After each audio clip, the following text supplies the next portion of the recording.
Sia Lei, baliw ka na ba?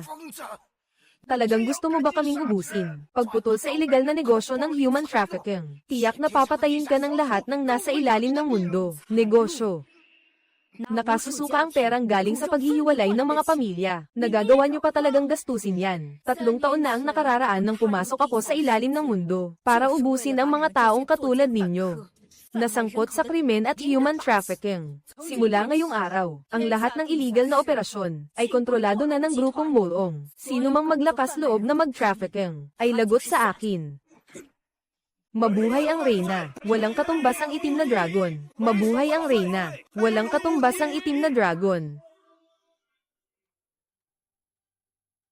Bakit? May dumarating na kumpirmadong impormasyon mula sa database ng pulisya sa lungsod ng Binhay. Nag-match ang DNA. Nahanap na ang inyong ina at kuya. Nasa presinto na sila ngayon at naghihintay sa inyo, pinuno.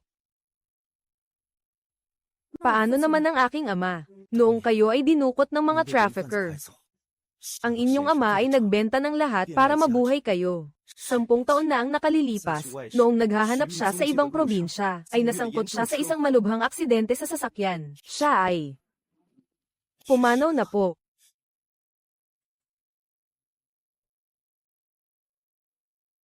Ha? Konting-konti na lang. Konting-konti na lang sana ay nakauwi na ako para makita siya. Nasaan ang aking ina at kuya? Gusto ko nang umuwi. Pinuno. Marami kayong responsibilidad. Kung babalik kayo bilang reyna ng itim na dragon, tiyak na magdadala ito ng malaking gulo. Baka hindi pa handa ang inyong pamilya na tumanggap nito. Mungkahi ko po na magpakilala muna kayo sa normal na paraan. Tama ka. Tulungan mo akong burahin ang lahat ng koneksyon ko sa karahasan at nakaraan. Simula ngayong araw, ako lang ang batang babae ng pamilyang Sia na nawala ng 20 taon. Isang ordinaryong babae. Babawiin ko ang lahat ng nawala sa kanila sa loob ng 20 taon. Ibabalik ko ito ng doble. Sia Lei. Ikaw ba talaga yan, Lei? Baka isa lang itong mapait na panaginip. Ina, nag-DNA test na kami. Hindi ako nagkakamali. 20 taon, sa wakas nahanap na rin kita, Lei. Ngunit ang grupong Sia. Huwag kang mag-alala, ina. Bagaman wala na si ama, narito pa rin kaming pamilya nyo. Hanggat nagtutulungan tayo, tiyak na gaganda ang ating buhay. Dumating na ang inyong anak.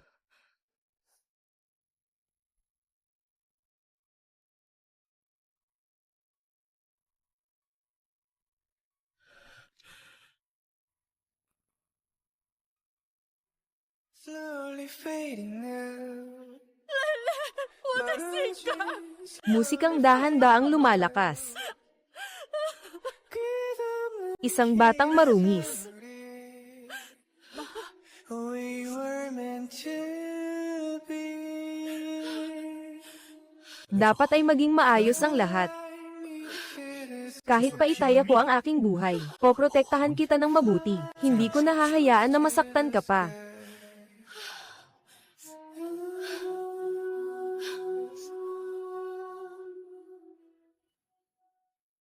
Ina, idilat mo ang iyong mga mata. Nakauwi na ang iyong anak. Nahanap ko na ang ating Lei. Ama. Nakauwi na ang kapatid ko. Sa wakas, ang iyong kaluluwa ay makakapagpahinga na ng payapa. Patawad po. Huli na ang pag-uwi ng iyong anak. Lei, ayos lang na huli ka man. Ang mahalaga ay nakauwi ka na. Hanggat nakauwi ka, ay hinding-hindi huli ang lahat. Ang ama ay 3 araw at gabi na sa ospital. Ang huling bilin niya sa akin ay alagaan ang kapatid.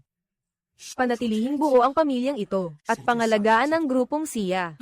Nakauwi na ang inyong anak. Simula sa sandaling ito, ako ang magtatanggol kay inay para sa iyo. Aalagaan ang kuya. Aalagaan ang pamilya Sia na ibinuhos mo ang buhay mo para maibalik. Ikaw na ang baalang tumingin sa langit. Ang mga taong naglayo sa atin ng halos buto na ang pagitan. Wala akong palalagpasin kahit isa. Tayo na, kapatid. Umuwi na tayo. Tara na, umuwi na tayo.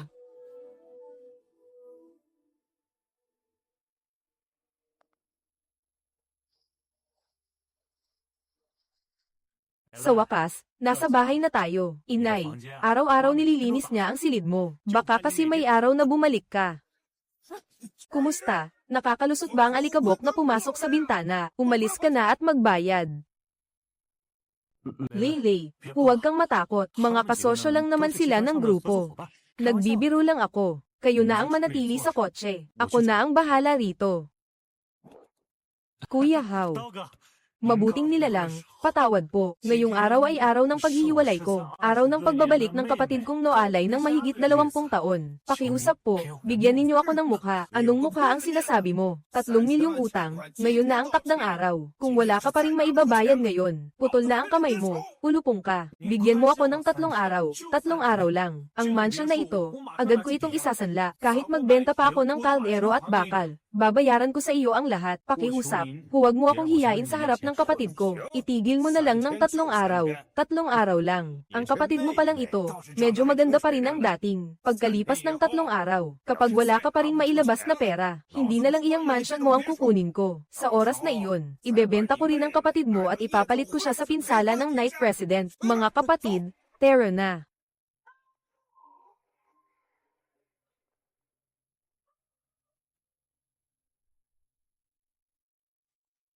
Kuya, sino yung mga taong iyon kanina? Anong nangyari? Wala. Hindi ba sabi ko kanina, mga kasosyo lang naman sila sa negosyo. Kuya, nag-init lang ng kaunti ang ulo. Hindi ba ayos na iyon? Oo nga. Hindi mo naman naiintindihan ang mga usaping pang negosyo. Sama ka sa hipag mo pauwi at tingin-tingin muna. Halika na, pasok sa bahay.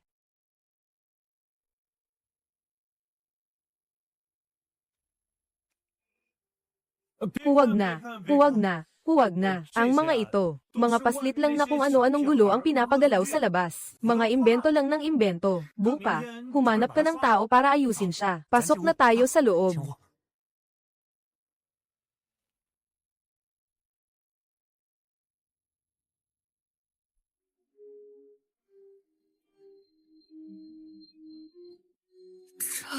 Ha.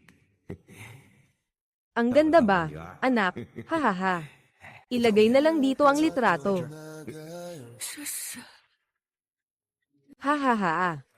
나는 아무것도 할 수 없어요. Ito ang silid ko noong bata pa ako. 20 taon na. Araw-araw itong nililinis ni inay at ng hipag mo. Noong buhay pa si Itay, madalas niyang sabihin na dapat manatili ang itsura ng silid na ito. Baka balang araw ay bumalik ka at hindi mo na makilala ang sarili mong bahay.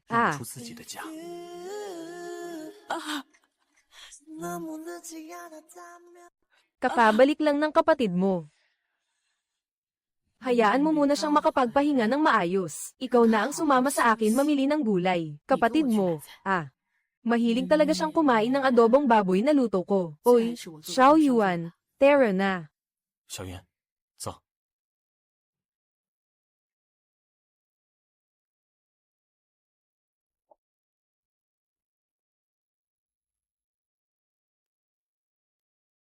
Hindi masama ang kalidad. 10 milyon ang halaga kung buhay. 20 milyon kung patay. Ano?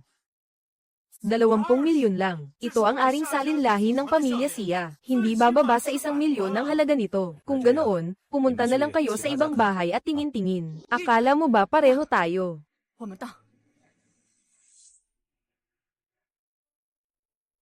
Mamamatay. Napagdesisyonan na. Tapos na ang usapan. Ma, pasensya na po. Ako ang may kasalanan, dahil hindi ako nakialam. Sa wakas, nakita rin kita, kapatid, pero nalagay sa alanganin ng kumpanya. Pati panggastos sa handaan, wala na kaming may palso. Ang gusto ko lang, magsama-sama tayong pamilya. Kahit magtiis lang sa gulay at sabaw, ayos lang kay mama, at naniniwala ako. Sa susunod, gaganda at gaganda rin ang buhay natin. Tara na, bibili ako ng ulam para kay Leylay. Bukas, Ayusin na rin natin ang listahan ni Papa, at ang welcome home party ni Leylay. Ihanda natin ng bongga, para sabay-sabay. Ayusin na natin ang malaking usapin sa buhay ni Leylay. Para noong araw, ipagkasundo natin siya sa panganay ng pamilya Zhao. Napagkasundoan na noon. Kahit bagsak na tayo, at least may kapit pa rin. May sandalan si Leylay sa pamilyang Zhao. Sa ganyan, hindi na siya magdurusa sa hinaharap.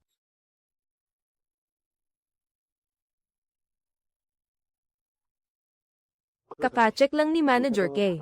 Sinabi ni Mrs. na para mabigyan kayo ng handaan, isinanla niya sa black market ang family heirloom sa 20,000. Ano raw? Nakaimbestiga na ako. Malinaw na wala na ang Sia family ngayon. Kahit mabangkarote pa, huwag ka nang mag-alala. Pinakuha ko na ulit ang bagay na iyon. Naiintindihan ko na. Inay, ano ba itong kumikinang na ito, ma? Regalo iyon ni Lola sa ina. Baka magdala pa ng swerte kapag nagkaasawa na si Leylay. Ibibigay ni Mama sa kanya ang palamuting ito, ha? Tatay, nakabalik na ako. Mula ngayon, ako na ang magbabantay sa pamilyang ito. Kapag handa na ang lugaw ni Xiaolei, kumain na tayo.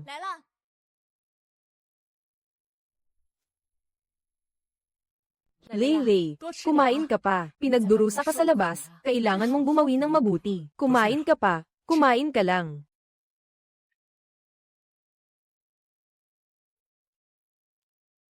Oo. Ma, bakit puro gulay ang kinakain nyo at kaunti lang ang karne? Matanda na si Mama, hindi na niya kaya ang mga ganyan. Ay, si ate pala, nag-aalaga ng katawan ngayon. Hindi ba't nakatingin na sa ibang dalaga ang kuya mo? Huwag kang tumingin sa akin. Nakapagbigay na ako ng marami sa pang-araw-araw. Nagsawa na ako sa mamantikang isda at karne. Ngayong mas gusto ko na ang simpleng gulay. Iyon nga ang kwintas na ibinigay sa iyo ni Inay. Hindi ka ba talaga marunong mag-asikaso sa sarili mo? Kaya nga sabi ni Mama, mabigat na raw ang kwintas na iyon. Itinabi ko na. Kumain na kayo, dali. Lumamig na ang seafood, maninagas na. Oo nga, Leylay, kumain ka pa ng marami. Buti na lang at pagbabalik mo ngayon, naayos na rin ang habang buhay mong usapin. Tama, ang habang buhay mong usapin. Noon, nakipagkasundo si Papa sa pamilya Zhao para ipagkasundo kayo. Ang panganay ng pamilyang Zhao, si Zhao Yuchen. Ngayon, isa na siyang batang ginoo na kilala sa Binhay. Kapag may handaan, tiyak na darating din ang pamilya nila. Tamang-tama, pwede na rin niyang ayusin ang kasal mo. Kay Zhao Yuchen. Ay oo nga pala, isa pa. Si Zhao Yuchen, ang panganay ng pamilyang Zhao sa Binhay, nakaluhod na sa labas ng punong tanggapan ng kalahating buwan. Araw at gabi niyang gustong makita ka. Nagmakaawa pa nga para protektahan siya. Siya ba si Yuchen? Ang batang iyon, sa hitsura pa lang. Maayos ang asal at ang pinagmulan. Siguradong magugustuhan mo siya. Pagdating ng pagkakataon, sasamahan ka ng ate mo para bumili ng damit. Unang beses pa lang nating makikilala ang magiging mapapangasawa mo. Dapat seryoso at formal. Kumain na, bilisan ninyong kumain. Kung si Zhao Yuchen ang mananatili sa kasunduan sa kasal, ibibigay ko ang isang malaking yaman sa pamilya Zhao. Kung manggahas siyang kamuhian ang mahirap at mahalin ang mayaman, sayang ang mabuting kapalaran ko. Siguradong gagamitin ko ang handog ng pamilya Zhao para maibalik si Itay sa harap ng langit bilang saksi. Aba, anak ko.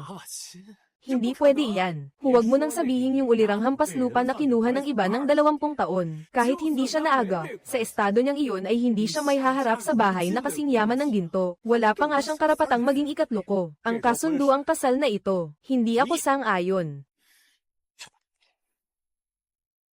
Tama ang sinabi ng kuya mo. Si Sia Lei na hampas lupa na iyan. Lumaki sa lungga ng mga magnanakaw ng 20 taon. Baka mamamatay pa siya ng hindi inaasahan. Gusto pa niyang umakyat sa sanga at magpanggap na isang phoenix. Pangarap lang iyan. Halos nalulugi na ang pamilya Sia, pero gusto pa rin nilang gamitin ang sulat ng kasal na ito para guluhin kami ng pamilya Zhao. At gusto pa nilang paghukayin namin ng hukay para sa kanila. Walang mangyayari. Noong araw, may kaunting utang na loob talaga sa amin ng pamilya Sia, pero parang digmaan ng palengke. Ang 4 na anak ni Sia Zhenghua ay hindi nagkaisa. Nawasak ang pamilya. Kanino ba sila may hinanakit? Itay. Hindi kaya talagang papakasalan ko ang pangit na iyon. HMP. magpakasal. Hindi ba dapat bukas ay malaking handaan para sa pagbalik at para sa grand welcoming party? Pupunta tayong lahat sa binhay para makita tayo ng lahat ng kilalang tao. Punitin mo ang kasulatan ng kasal na ito at ipahayag na kanselado na ang kasal. Oy, ang lupit mo naman. 行， Sige, ipapahiya ko ang hampas lupang iyon sa harap ng lahat. Ano ang silbi ng isang taing nakatakdang samabit na ipaalam ko na sa lahat ng may utang sa pamilya siya? Bukas, sama-sama tayong maniningil sa handaan. Gusto kong tuluyang mawalan ng dangal ang pamilya siya at maglaho sa binhay. Ang huling 80% bahagi ng pamilya siya. Lulunukin ko ng legal at walang labanan. 一口气吞掉。 Ha ha ha ha ha.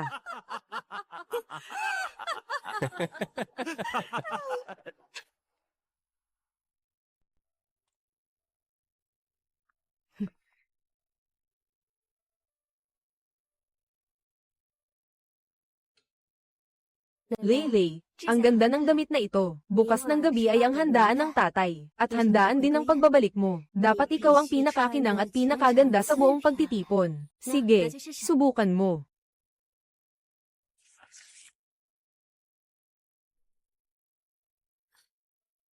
Hinggil ko, masyadong mahal ang damit na ito. Isang piraso lang naman iyan. Hindi na kailangan ng sobrang mahal. Bili na lang tayo sa maliit na tindahan. Ano bang pinagsasasabi mong kalokohan? Ang kuya mo ay punong tagapamahala ng buong grupong siya. Talagang wala man lang pera ang pamilya natin kahit kaunti. Hindi pwedeng tipirin ng kuya mo. Bilisan mo at subukan mo. Tara na, bilisan mo at subukan mo.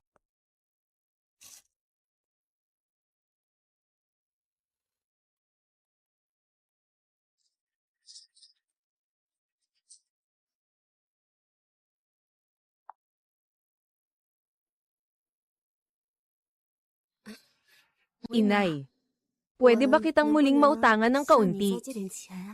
At saka, nakauwi na si Bunso siya. Gusto kong bilhan siya ng damit na bagay sa kanya. Tingnan mo kung pwede mo akong pautangin ng 50,000. Zhang Yun, may tubig ba ang utak mo? Malapit nang malubog sa utang ang pamilya natin sa pagkalugi. Tapos mangungutang ka pa para bumili ng damit. Hindi mo ba naisip ang hirap natin? Magmadali ka at hiwalayan mo na ang batang iyon na si Sia Yu. Linawin mo na ang ugnayan mo sa pamilya Sia.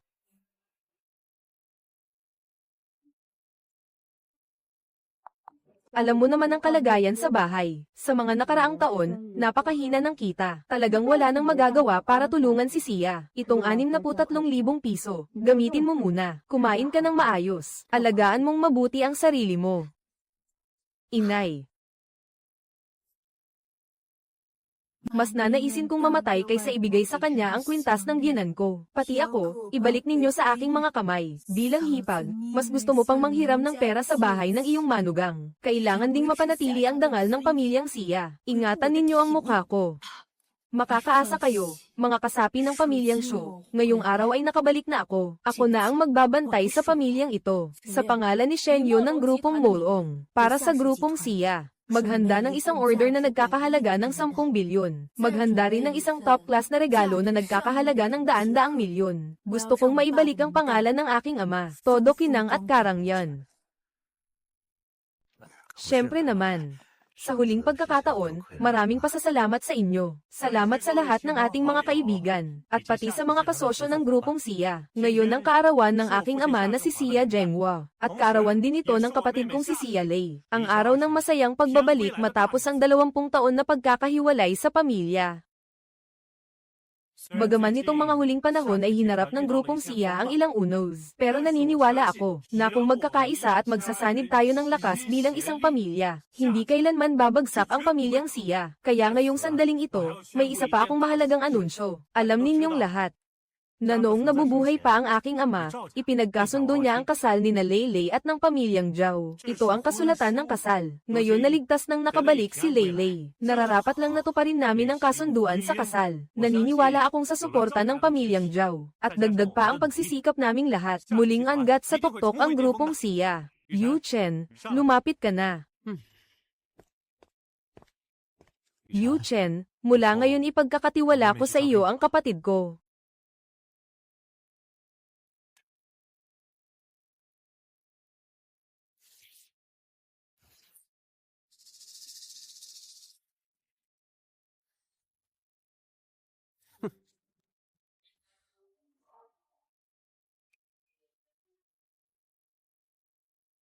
Ano ang ginagawa mo? Ano pa ba? Gusto kong maghiwalay tayo.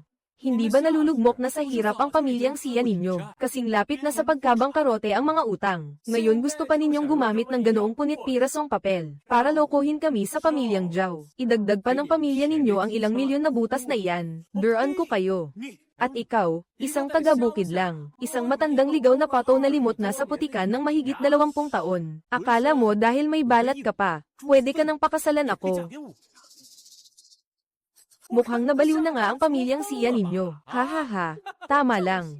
Noon, dapat matagal nang ibinasura ang ipinwestong si Xia Zhenghua, ang lintik na iyon. Ang mga patakarang itinatakda noon ay dapat matagal nang tinapon. Akala ninyong sa isang punit na kasulatan lang, ay aasa kayo sa pamilyang Zhao namin. Mangarap ka na lang. Tama ang sinabi mo. Kuya, huwag ninyong sayangin sa ganyang kalyetok ang oras. Tingnan ninyo siya, mukhang isang kahabag-habag na pulubi. Ang amoy ng kahirapan ay hanggang buto niya. Siguradong naamoy na siya kahit mula 10 metro ang layo. Ha ha ha ha ha ha. Pangahas kang apihin ang kapatid ko.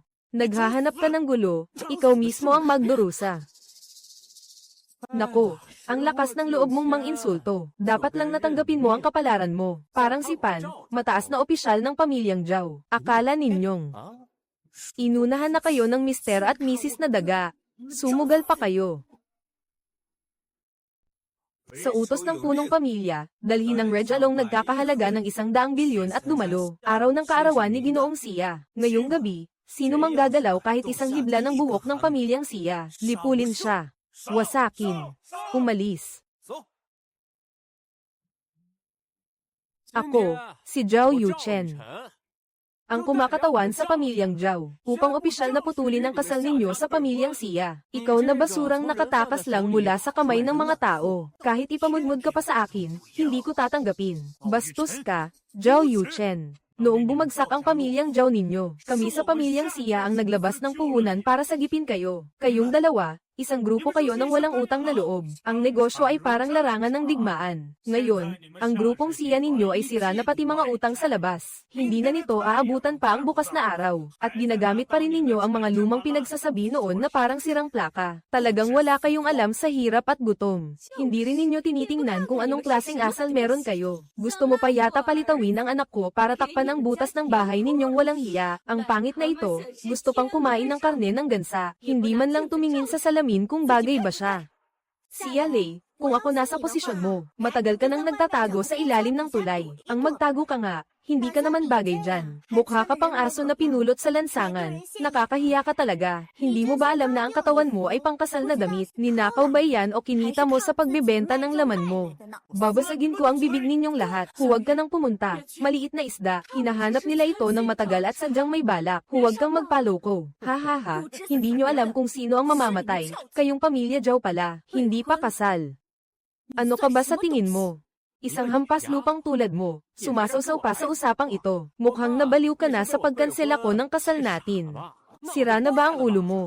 Kung wala lang dahil sa piging na ito, ikaw na basura. Wala ka pang ang kwalifikasyon para makita ako, may nasasabi ka pa. Ang kapal ng mukha mo. Saan ka bang lupalop ng galing? Ang lakas mo namang magsalita sa anak ko. Puro ka dumi sa bibig. Walang modo. Hindi ba't ikaw ang bayarang nakidnap na ito? Lumabas ka na. Kung ganyan kakitigas ang loob, huwag mo akong sisihin kung hindi kita bigyan ng mukha. Lumabas kayo, mga kasama. Ay, sino ba ang mga ito? Paano mo naisama ang ganitong mga kasama? Ulan ka, matandang manloloko. Magtago ka man mula umpisa, hindi ka aabot sa 15. Kung hindi nyo ibabalik ang pera ngayon, huwag ninyong asahang makakalabas ng payapa ang buong pamilya nyo. Kayo, paano kayo napunta rito? Hindi ba sabi ay ipagpapaliban muna ang petsa? Kahit ano pang sabihin mo. Ang sabi ni Zhao na tanga, lubog na sa utang ang pamilya nyo. Bayad sa utang. Makatarungan at ayon sa tama. Kung wala kayong pera, bakit hindi na lang ibenta ang kapatid mong kasing ganda ng bulaklak at perlas? Sa nightclub na lang ibenta, ipagpalit ang katawan para pambayad utang. Tumahimik ka. Tingnan ko lang kung sino sa inyo ang mga ngahas humawak sa buhok ng kapatid ko. Akin. Magkano ang utang nyo? Hala, hampas lupa. Malakas ang loob mo. Kasama na ang tubo, higit 30 milyon. Kaya mo pa bang tumindig? 3 milyon lang iyan. Ibabalik ko, ako ang magbabayad. Nakakatawa ka naman. Sia Lei, sa hitsura mong api, kahit ipunin mo pa ang laman ng katawan mo, hindi aabot ng 3,000. Kung ganoon, kailangan pa ba? Ha ha ha, kayong mga taong ito, kakaiba talaga. Malapit ng mamatay, nagkukunwari ka pang mayaman. Ang sama ng ugali mo, Lei Lei. Huwag kang magsalita ng walang preno. Bayaran mo pa si Sia Lei.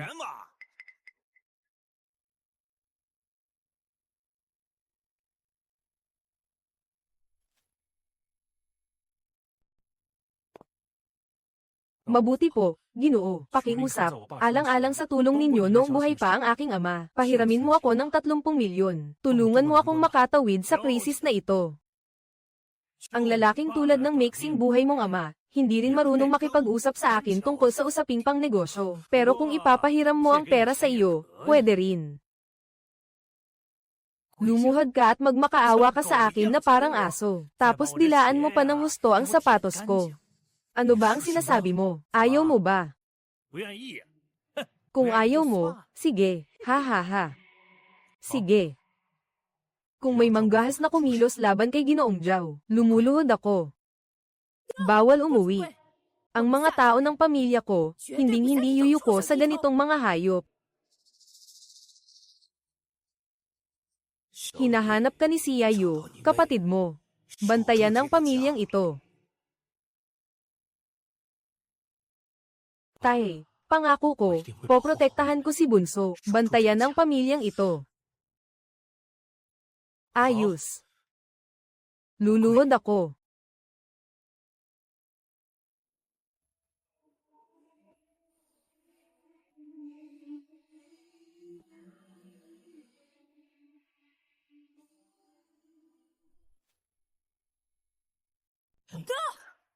Talagang luluhod ako.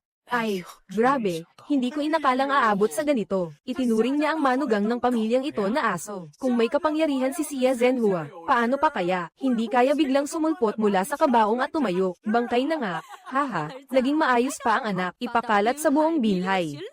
Para makita ng lahat. Ang kahabag-habag at hamak na itsura ng mga ito, napakamahal niyan. Halaga niyan ay 30 milyong yuan.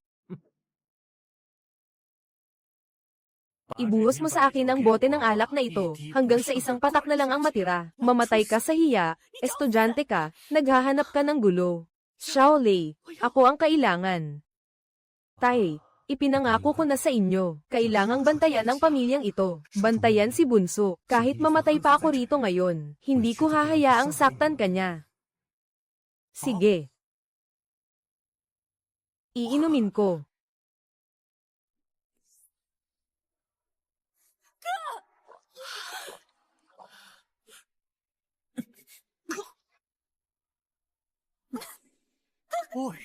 Tingnan mo nga, ang kapal ng mukha niya, ang sama ng tingin.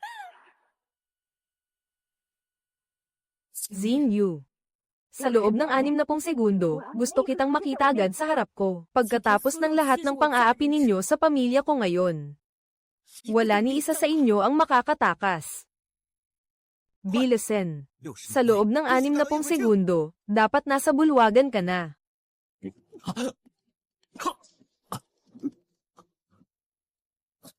Boss, ang alak na ito.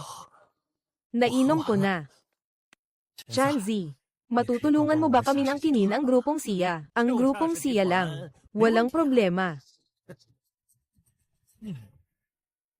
Pirmahan mo agad ang paglilipat ng mga bahagi na ito, 80%. Pahihiramin na lang kita ng pera. 80% ng mga bahagi, pinipilit ninyo kami. Ang grupong Sia ay ipinamana sa akin ng aking ama. Hindi ko hahayaang bumagsak iyon sa mga kamay ninyo. Hindi ko hahayaang matalo siya sa mga kamay ko.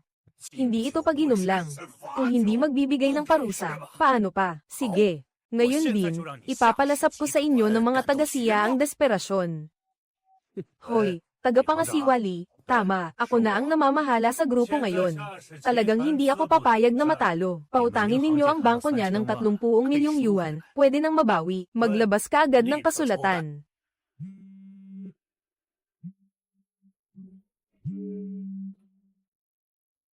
Hoy, tagapangasiwali. Ako si Presidente Siya. Pakiusap, ipabalik ng grupong Siya ang 30 milyong utang sa loob ng 3 araw. Kung hindi, maghanda na kayo para sa pagkalugi at pagsalakay.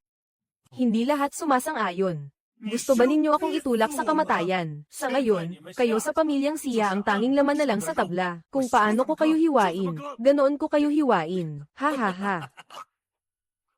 Grabe, napakasama ninyong manlay ng tao. Kami ba ang nanlait sa inyo?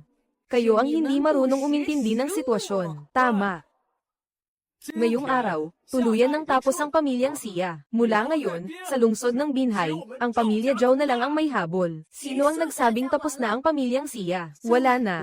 Ako na ang nagsabi. Mula ngayon, ang grupong Siya ay tuluyang buburahin sa Binhay. Ha ha ha ha ha. Ang tunay na tuluyang mabubur sa Binhay ay ang pamilyang Zhao ninyo. Konti na lang ang oras na natitira sa inyo para magpaliyab at magsasayaw. Ano bang ibig mong sabihin? Nagpapanggap lang kami. HMPH, walang hiya. Malapit nang maubos ang pamilyang Siya. Ano pa bang ipinagmamalaki mo dyan? Bumubuhos na ang malakas na ulan. Isa.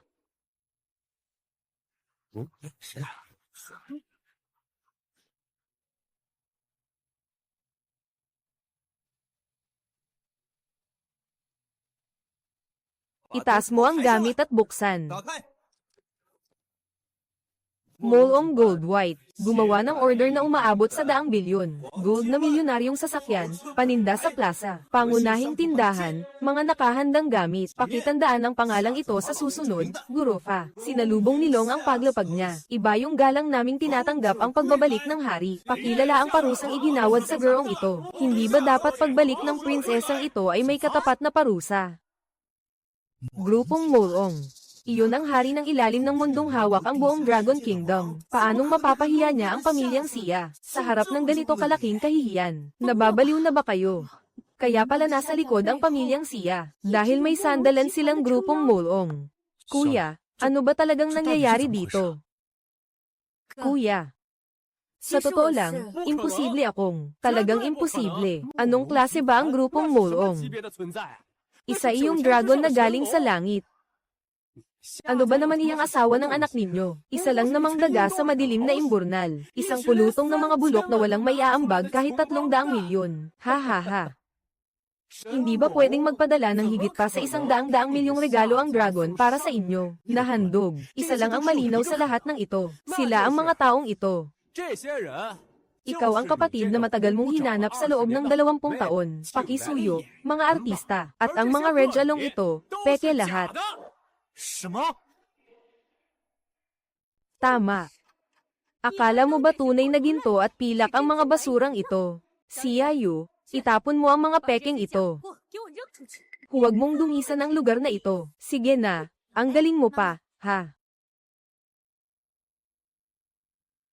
Wasakin mo dito kung kaya mo.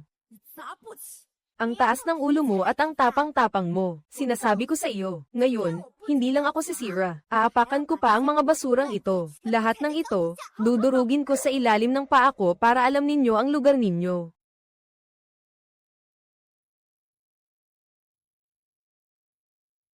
Kung maglakas loob kang saktan siya, bubuksan kita ng buhay. Late na si Ate Xiaoyu. Para hindi ka na mahirapan. Anong klase ng patay na baboy itong nandito? Ang lapad ng katawan niya. Ha, mukha talagang baboy. May gana pa siyang makialam sa mga usapin ng pamilyang Zhao natin. Ang buhay na salbaheng ito. Hawakan ninyo siya agad. Hindi ko natatawagin sina Papa at Mama para iligtas ako. Bilisan ninyong iligtas ako at pakawalan ng anak ko. Ano ang balak ninyo? Huwag ninyo akong piliting magsalita ng walang pakundangan. Ha? Ang ulan man o si Joyan, pareho lang sa akin. Kapag naantig mo ang pamilya niya, sigurado kang may magre-report sa iyo. Kahit ang mga branch ng grupong Molong sa Binhay ay hindi ka makakalusot. Lalo na ako, si Joyan, hindi mo ako malalampasan. Lumayas kayo. Kumpanya ng grupong Molong sa Binhay. Sino siya? Siya ang nag-iisang anak na babae ni Vice President Jo Yung ng grupong Molong, si Jo Yan. Umaasa siya sa kapangyarihan ng pamilya niya para mangapi. Araw-araw siyang gumagala sa mga nightclub, ganit sa yaman at aliw, lalaki at babae. Lahat tina-target. Marami na siyang ginawang kapahamakan sa mabubuting pamilya. Katatapos lang naming linisin ang underground bunker kanina. At para lang ayusin ang mga tirahang ito sa loob. Hindi ko akalaing ang mga arrangement pala ay kay Joe, General Manager ng grupong Molong. Ang galaw na ito, parang pagkuha ng pera mula sa langit. Gia, may amoy na bang kabubulok ang libingan? Na pinapansin ng Panginoon na si Joe. Iyon ay biyayang maipapamana ng 8 salinlahi. Hahaha, Panginoong Joe, napakaangkop ng pagdating ninyo. Talagang maliwanag at masagana. Tama po ang sinabi ninyo. Ang pagkapit ng pamilyang siya sa inyo ay para sa kanilang pagbabago ng kapalaran. Ang aking anak na babae, nagkamali lang ng isang beses. Sana po ay magpakita kayo ng kaunting habag. Hahaha. Nakita ni Xiao Yuyo ang mga gintong bar at mag-agarang kotse na ito. Isang kontratang nagkakahalaga ng 10 bilyon. Lahat ng ito, ate, handog ko sa iyo bilang regalo sa pakikipagkasundo. Basta pumayag ka. Sa pamilya namin sa Joe, walang katapusang karangyan at kayamanan ang naghihintay. Pero, una sa lahat, ayusin muna natin ang usapan. Lahat ng mga anak na isisilang natin pagkatapos. Dapat sumunod sa apelyido ko, na Zhang. Paano naman kayo? Para ipakita ang aking sinseridad, ang mga anak ay apelyido rin dapat na Joe. Mula ngayon, tatawagin siyang Joe Yu. Ayos ba?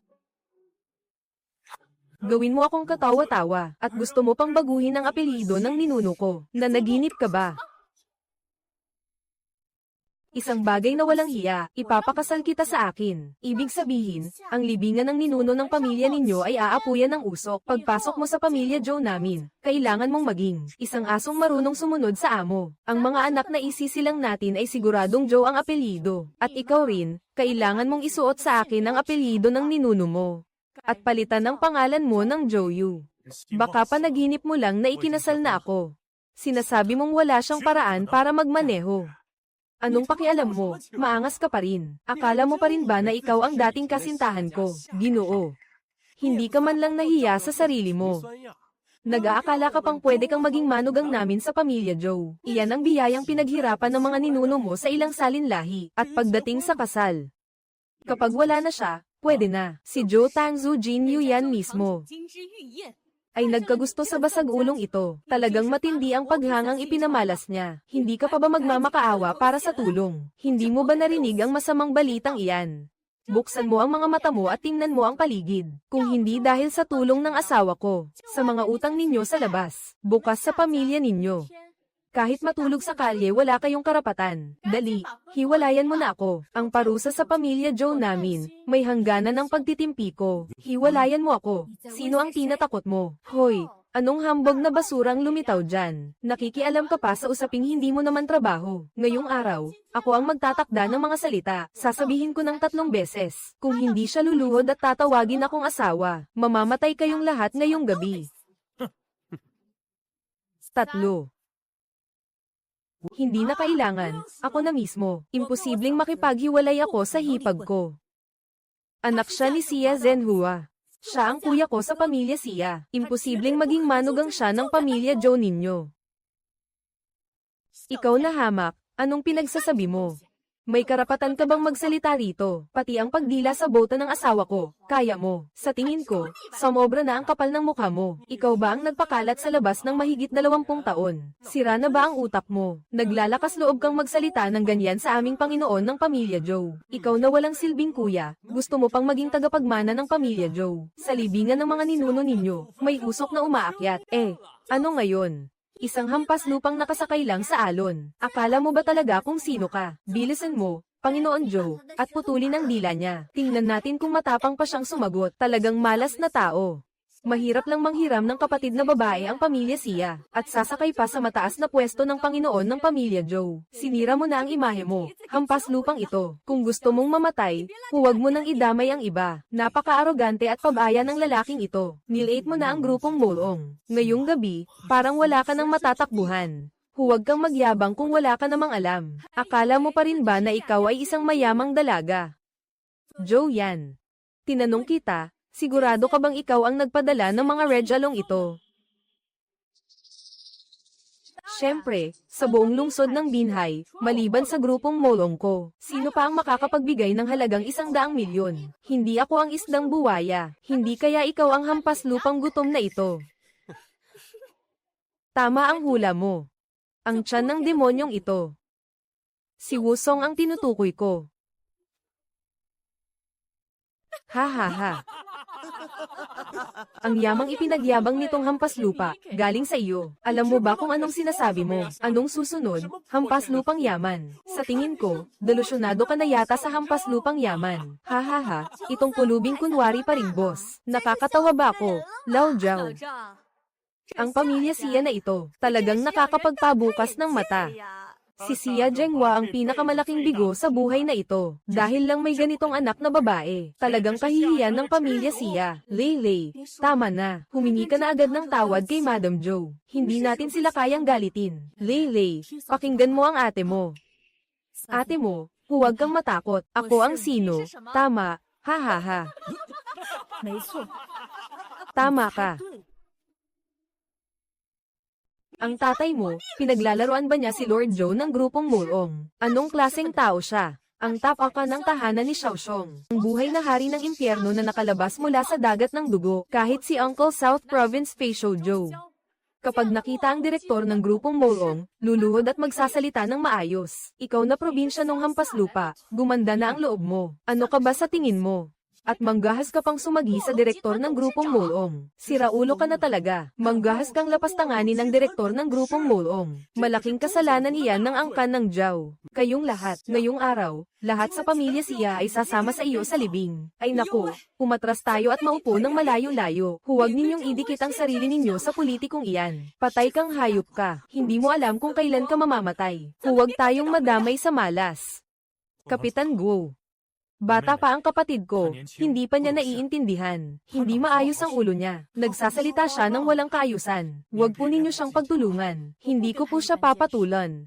Ang gusto ko lang, hiwalayan mo siya. Kung mapahamak ang pamilya Zhou natin.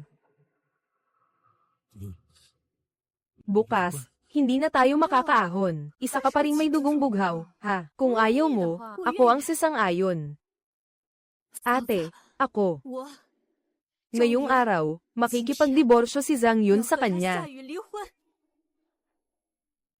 Matagal ko nang gustong makipagdiborsyo sa kanya. Nasa bingit na ng pagkabangkarote ang pamilya Siya. Hindi niya ako mabibigyan ng buhay na gusto ko. Ako. Makikipagdiborsyo ako sa kanya. Mabuti, ate. Kung ganoon, lagdaan na natin ang kasunduang diborsyo. Xiao Yuan.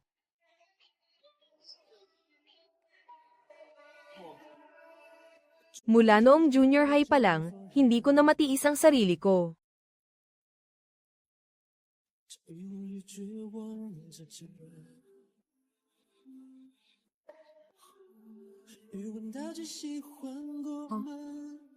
Pipirma ako. Ate, hindi pwede ang pirma. Nandito ako. Ang matabang babaeng ito, tignan natin kung ano ang magagawa niya sa atin. Sinong tinawag mong mataba? May tao ba riyan? Punitin ninyo ang bibig niya para sa akin. Dali, talagang hinahanap mo ang kamatayan. Bastos na lalaki. Bastos talaga. Walang hiya.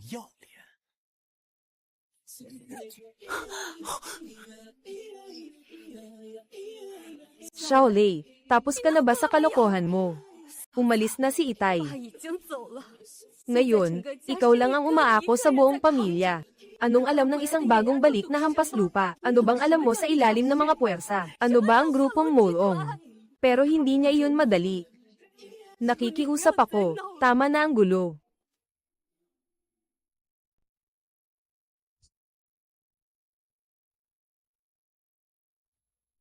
Makipagdiborsyo ka na para kay Xiaolan. Para sa pamilyang ito.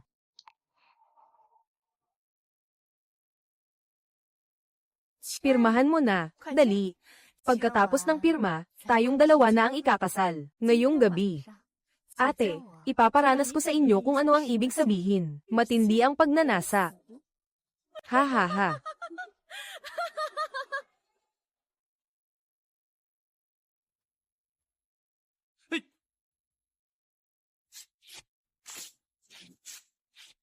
Xiaolei, Xiaolei.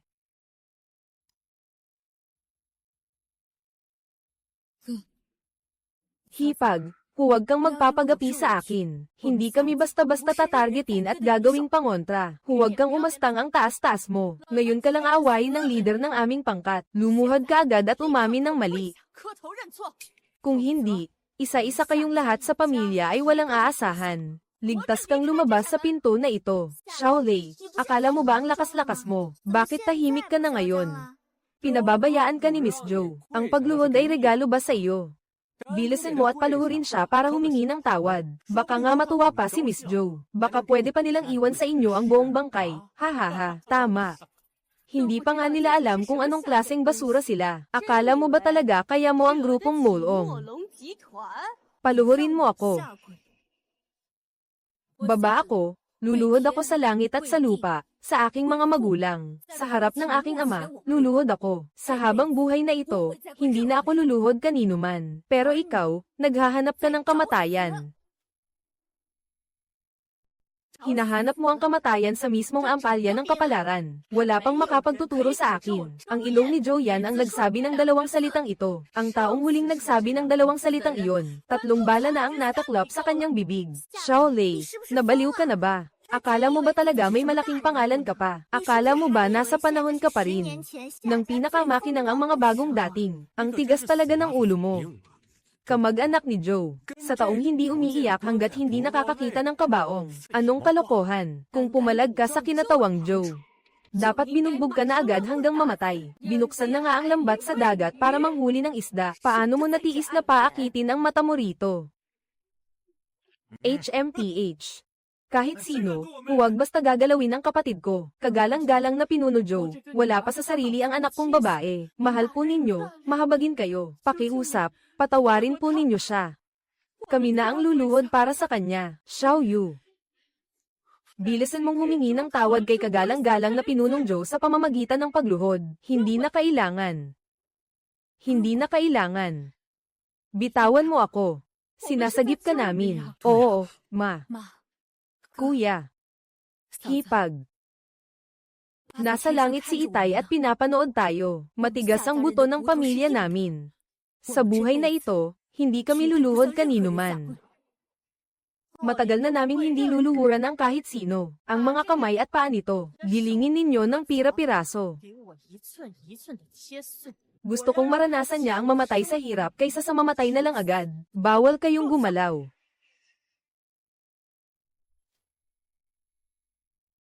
Sige, gumalaw ka nga, tingnan natin kung sino ang magtatangka.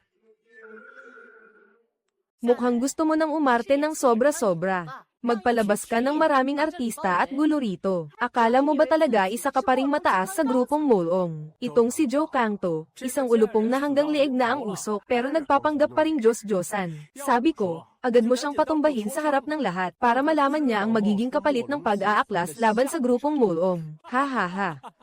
Isa lang siyang hampas lupang malapit ng malugi. Paano siya pwedeng makipagsabayan sa grupong Molong? Kagalang-galang na Joe, bilisan mong tumawag at humingi ng tulong, para tuluyang maduraj ang loob ng hamak na ito na di alam ang taas ng langit at lalim ng lupa, hanggang dulo. Tatawagan ko sila ngayon mismo. Ang mga tao ng aming grupong Molong. Ipasisiyasat ko ang ranggo niya. Gusto kong makita kung anong uri ka talaga ng lason mong hayop. Hoy, nasa grupong Molong ba ang tao sa personnel office? Ako si Zuyan mula sa sangay ng Binhay. Agad ninyong hanapin para sa akin ang isang tao. Pinuno Joe, pakisabi kung sino ang hahanapin mo. Hanapin ninyo agad sa listahan. Mayroon ba ritong lalaking ang pangalan ay Sia Lei? Totoo ngang may pangalan na Sia Lei sa talaan ni Pinuno Joe. Siguradong pinakamababang klase lang na tagalinis ang babaeng ito. Hoy, tigilan mo na ang Saturday mo. Ano ba talaga ang posisyon niya? Hindi iyon posisyon. Ang sagot niya ay isang top level na karanasang Ano? Ikaw, ano ba siya, ayon sa iyo?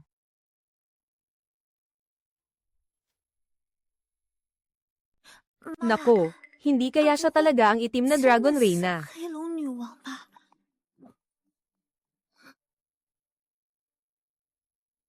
Hoy, Pinuno Joe. Pinuno Joe.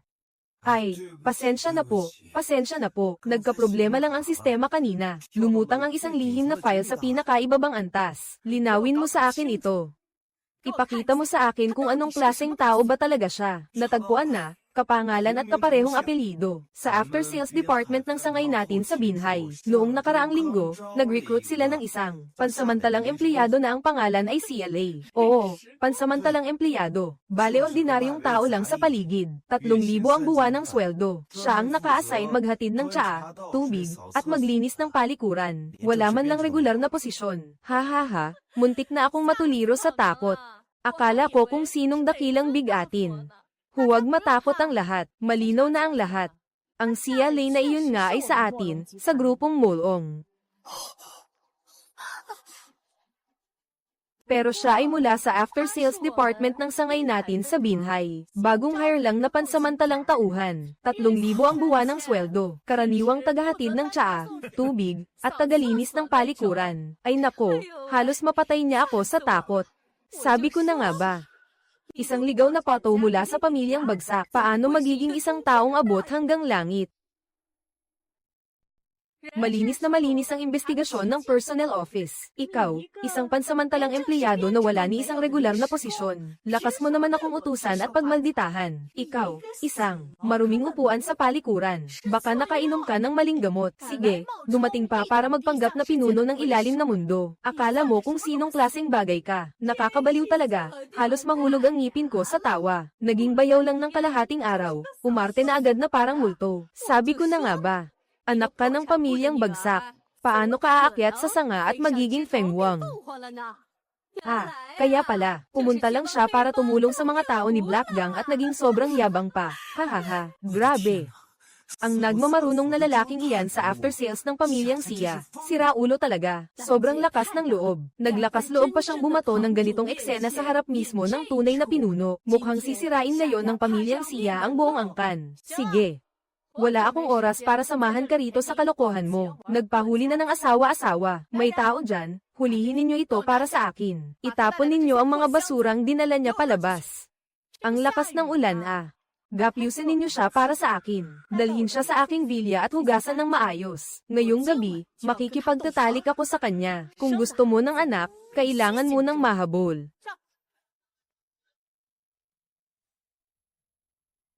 Sino ang sasama sa akin? Mula ngayon, isa ka ng pansamantalang empleyado ng palikuran. Ano ba itong aarte ka na parang matinding lobo ang buntot? Hindi kaya inaakala mong ang brush ng palikuran ay tungkod ng kapangyarihan. Talagang nabuhay ako ng higit kalahating siglo. Ngayon lang ako nakakita ng sobrang marunong magpanggap. Ikaw na ito, nagnakaw ka pa ng pondo ng kumpanya sa isang seremonya para lang bumili ng peke. Tama ba? Kaiyahiya ka talagang hinayupak ka. Ano ba yung pinagsasasabi ng basurang bagsak at desperado na iyan? Kagalang-galang na puno luho, sa tingin ko. Baliin na lang agad ang mga paa niya at itapon siya palabas. Baka madumihan pa ang mga mata natin. Hoy, sino mang may gustong sumubok, lapit dito sa akin. Huwag mong galawin ang kapatid kong babae. Hindi pwede. Sasama ako sa iyo. Leylay, makinig ka sa kuya mo. Ngayon na, magmadali kang dumaan sa likod na pinto, hanggat may hininga pa ang kuya mo. Hindi ko hahayaang galawin nila kahit isang hibla ng buhok mo. Sige na, umalis ka na, kuya. Hindi ako aalis nang wala si Joyan. Dahil sinisiyasat mo na ang mga tao at mga nangyayari, hindi mo ba naisip ang isa pang posibilidad? Ibang posibilidad. Ayaw mo lang bang aminin ang malinis mong pagkatao? Ang pinakalihim na file ng grupong Molong ay Lebel SSS na lubhang lihim. Ikaw na hamak na manager lang ng sangay. Wala kang karapatang magsuri.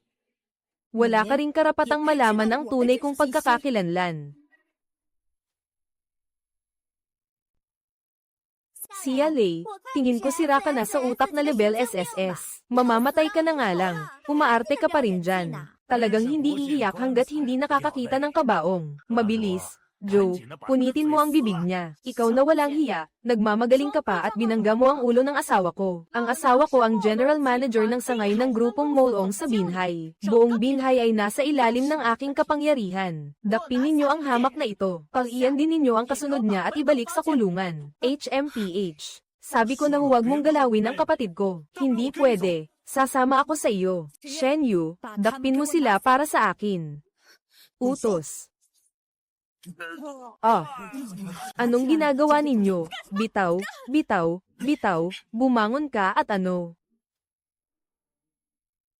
Ikaw na maliit na hamak, sawa ka na ba? Ang tatay ko ay vice-presidente ng grupong Merong. Ang tiyo kong si Zhou Xiao ay pinuno ng mga lalaki. Kayong mga walang alam sa buhay. Ngayon, kahit sino pa kayo, huwag niyong isipin na makakaalis kayo ng buhay sa handang ito. Iyon ang totoong hari sa timog na probinsya na nakaupo na sa trono. Isang malaking tao na yayanig sa buong timog na probinsya. Ngayon, tapos ka na talaga.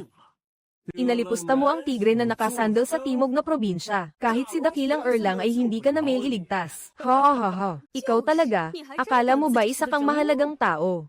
Bilisan ninyong palayain ang mga taong ito. Gusto mo bang mapahamak ang buong pamilya mo?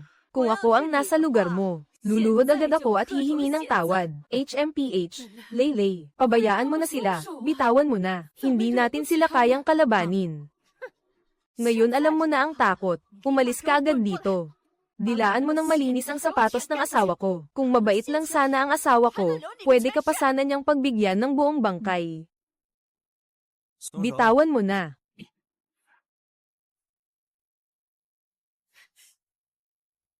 Ngayon ka pa hihingi ng awa, huli na ang lahat. Sa paningin ko, ang Joyong at Zhou Xiao ay wala ng kwenta. Mas marami pa akong napatay na pinuno kaysa sa mga taong nakilala mo. Ngayon, baliw ka na ba? Ikaw na si Raulong babae. Naglakas ka ng loob na saktan si Puno Joe. Hinuhukay mo ang sarili mong libingan. Hamak na babaeng ligaw ka. Gusto mo bang damay-damay ang lahat at sama-samang mamatay? Mangmang at gumagawa ng kapahamakan sa sarili. Akala mo ba pwede mo kaming bugbugin at tapos na? Kapag nagalit si Zhou Xiao, napakalaking sakuna na iyon. Kapag nagngit-ngit ang nakaupong tigre, buong binhay ay maliligo sa dugo. Kinakabahan na kayo. Baka hindi na gumaling pati ang kaluluwa ninyo. Ako naman, tapos na sa pagtanggap ng mga bisita. Siya Lei, bilisan mo at umalis ka na. Kahit buhay pa ang kuya mo, haharinggan ko rin sila. Bilis, umalis ka na. Oo, Siya Lei, tumakbo ka. Tumakbo ka ng mas malayo. Huwag ka nang babalik. Ikaw, huwag kang lalapit. Hindi kita palalagpasin. Pinsan, papatayin nila ang buong pamilya mo. Hindi ba at tatawag ka pa ng telepono? Dapat pati ang ama mo, pati ang hambog na tiyuhin mo na tinatawag na emperador sa nayon sa timog, at ang lahat ng pinagyayabang mong matataas na backer. Lahat ng ito, ipatawag mo sa akin. 1 minuto lang ang ibibigay ko sa iyo. Pagkalipas ng 1 minuto, kung wala pa sila, ipapadeport kita sa banyo.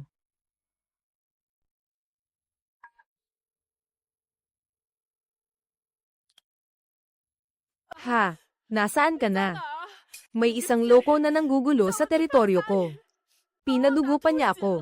Bilisan mo at magsama ka ng tao rito para sagipin ako. Sa binhay, may lakas loob na sasaktan ng anak kong babae, si Joyong. Gusto ba niyang mamatay? Bilisan ninyong magtipon. Patayin mo siya. Isama mo ako sa tagong-puok. Tingnan mo nga. Sinong hayop ang nagkalakas loob makipagsagupa sa akin sa Taisoy?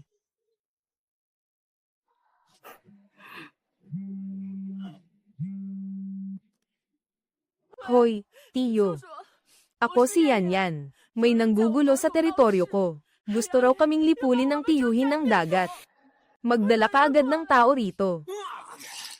Kahit ang anak kong babae na disipulo ng tigre ay nilakas loob ang galawin. Akala mo bang patay na ako? Mga kapatid, huwag na kayong magpabibo pa. Isama ninyong lahat ang mga kapatid, at durugin ng pira-piraso ang taong iyon. Nasa akin ang sakit ng ulo mo pati ni Itay. Nasa daan na sila papunta rito. May 13th minuto pa. 13 minuto. Ikaw ba ay nagbibilang ka na ba hanggang sa sarili mong kabaong? Talagang matigas ang bibig ng taong ito. Zhou Xiaozu, ha? Kalma ka lang. Ay, huwag mo akong gawing parang di kilalang patay na lang. Pagdating ng Vice-Presidente Zhou at ng lahat ng bigating kasama niya, hindi na niya malalaman kung paano siya mamamatay. Xiao Kai, ikaw na walang modo. Kahit lumuhad ka pa ngayon at dilaan ang sapatos ni Pangulong Joe, hindi pa rin ito iligtas ang buhay ng buong pamilya mo. Ha ha ha. Aling Jauquan. Ikaw na walang patawad. Basta nandito ako ngayon. Tingnan natin kung sino ang manggahas galawin kahit isang hibla ng buhok ng kapatid ko. Sinong mangangahas galawin ng anak kong babae? Si Jo Yung. Huwag kayong tumingin sa akin. Ang pamangkin kong babae, si Jo Ziyu, ang ginagalaw ninyo. Kung gusto nyong mabuhay, durugin ko siya ngayon din. Kayo na mga aso. Ay, Daddy. Aking mahal na anak na babae, iyong. Ginawa ka nitong ganito. Ito ang taong iyon. Hindi lang niya ako ginulo. Pinasok ka pa niya ako ng dugo. Dad, bilisan mo at ipapatay mo siya para sa akin. Nasaan ang address na iyon? Nagkalakas loob siyang pahirapan ng anak ko na si Shanho. Ngayon, ako mismo ang dudurog sa kanya.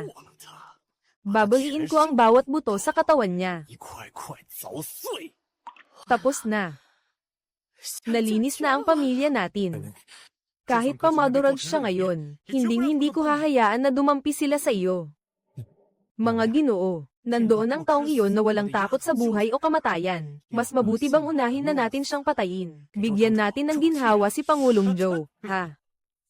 Oo nga, ang taong iyon na walang takot sa buhay o kamatayan ay talagang naghahanap ng kamatayan. Kung hinahanap ako, nandito lang ako.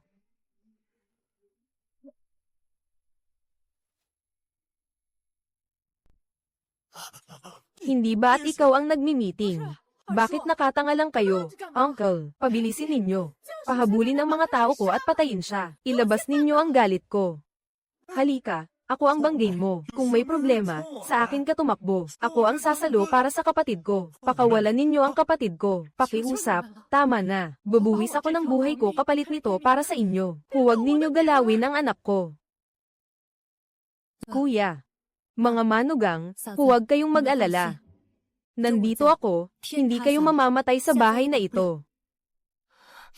Ha ha ha ha ha. Ang tigas mo rin pala, kunwari lang pala. Akala ninyo ba darating si Wang Lazy ngayon? Hindi rin kayo maliligtas. Tama ang sinabi ni Ginoong Joe. Hanggang hindi ako nakikita ng bangkay, hindi ako iiyak. Kapag malapit ng mamatay, ha ha ha, nagpapanggap ka pa ring matapang. Hintayin mo lang. Itong si Sia Yu. Iwan ninyo siya sa inyo. Hayaan ninyo siyang pagsilbihan kayo ng maayos. Kung may isa pang matabang lalaking apelyido Joe na ipapanganak, para na siyang naglagay ng usok sa puntod ng mga ninuno niya. Ha ha ha. Pabaya at pang-apat na tiyuhin, kumilos na kayo. Punitin muna ninyo ang bibig niya para sa akin. Pasarhan ninyo ang bibig mo. Ha. Haha, Papa. Nababaliw ka na ba? Bakit mo siya pinakikialaman? Pang-apat na tiyuhin, mukha bang may masama sa ayos ko? Tama ka, pang-apat na tiyuhin. Bulagin ang mga mata mong aso. Ikaw na walang alam kung mabuhay pa o mamatay. Pati si Quamudo, pinasok mo pa. Gusto mo pa kaming dala ang buong pamilyang Zoo para samahan kang ilibing. Wala nang sasalo. Pangalawang Ginoong Joe, napagkamalan ninyo ang tao. Itong babaeng galing sa baryo. Hindi siya anak ng isang bangkaroteng pamilya. Hindi siya kung sino lang. Dapat mo siyang bugbugin. Isara mo ang mabahong bunganga mo. Kapag nagsalita ka pa ng kalahating salita, ngayon, papatayin ko ang buong pamilya ninyo, mga asong Jow. Tay, tiyo. Pamangkin ninyo ako. Bagong anak na babae. Talagang ipaglalaban ninyo ang hamak na pulubi na ito. Aray, aray, ang binti ko. Ako ang tatadyakan. Pati ang tigre sa Jongnan ay natakot ng ganyan. Ang batang hamog na ito. Ano ba talaga ang pinanggalingan niya? Siguradong isa siyang taong kayang takpan ng langit sa isang kamay. Mukhang napalitan na ng pamilyang Zhao ang Diyos ng impyerno. Pabaya at pang-apat na tiyuhin. Nalito na ba kayo? Isa lang siyang basurang anak ng bangkaroteng pamilya. Bakit ninyo ako pinapalo? Ipapalasak ko sa iyo ang ganti. 4 na halimaw. Isara ninyo ang bibig ninyo. Gusto mo bang sumama kaming buong pamilya sa kamatayan? Ha. Ha. Ha ha ha ha ha. Ha. Ha. Ha ha ha. Ha ha ha. Mahal na Ginoong Shenli, itong bruha, binangga ang isang mahalagang tao na gaya mo.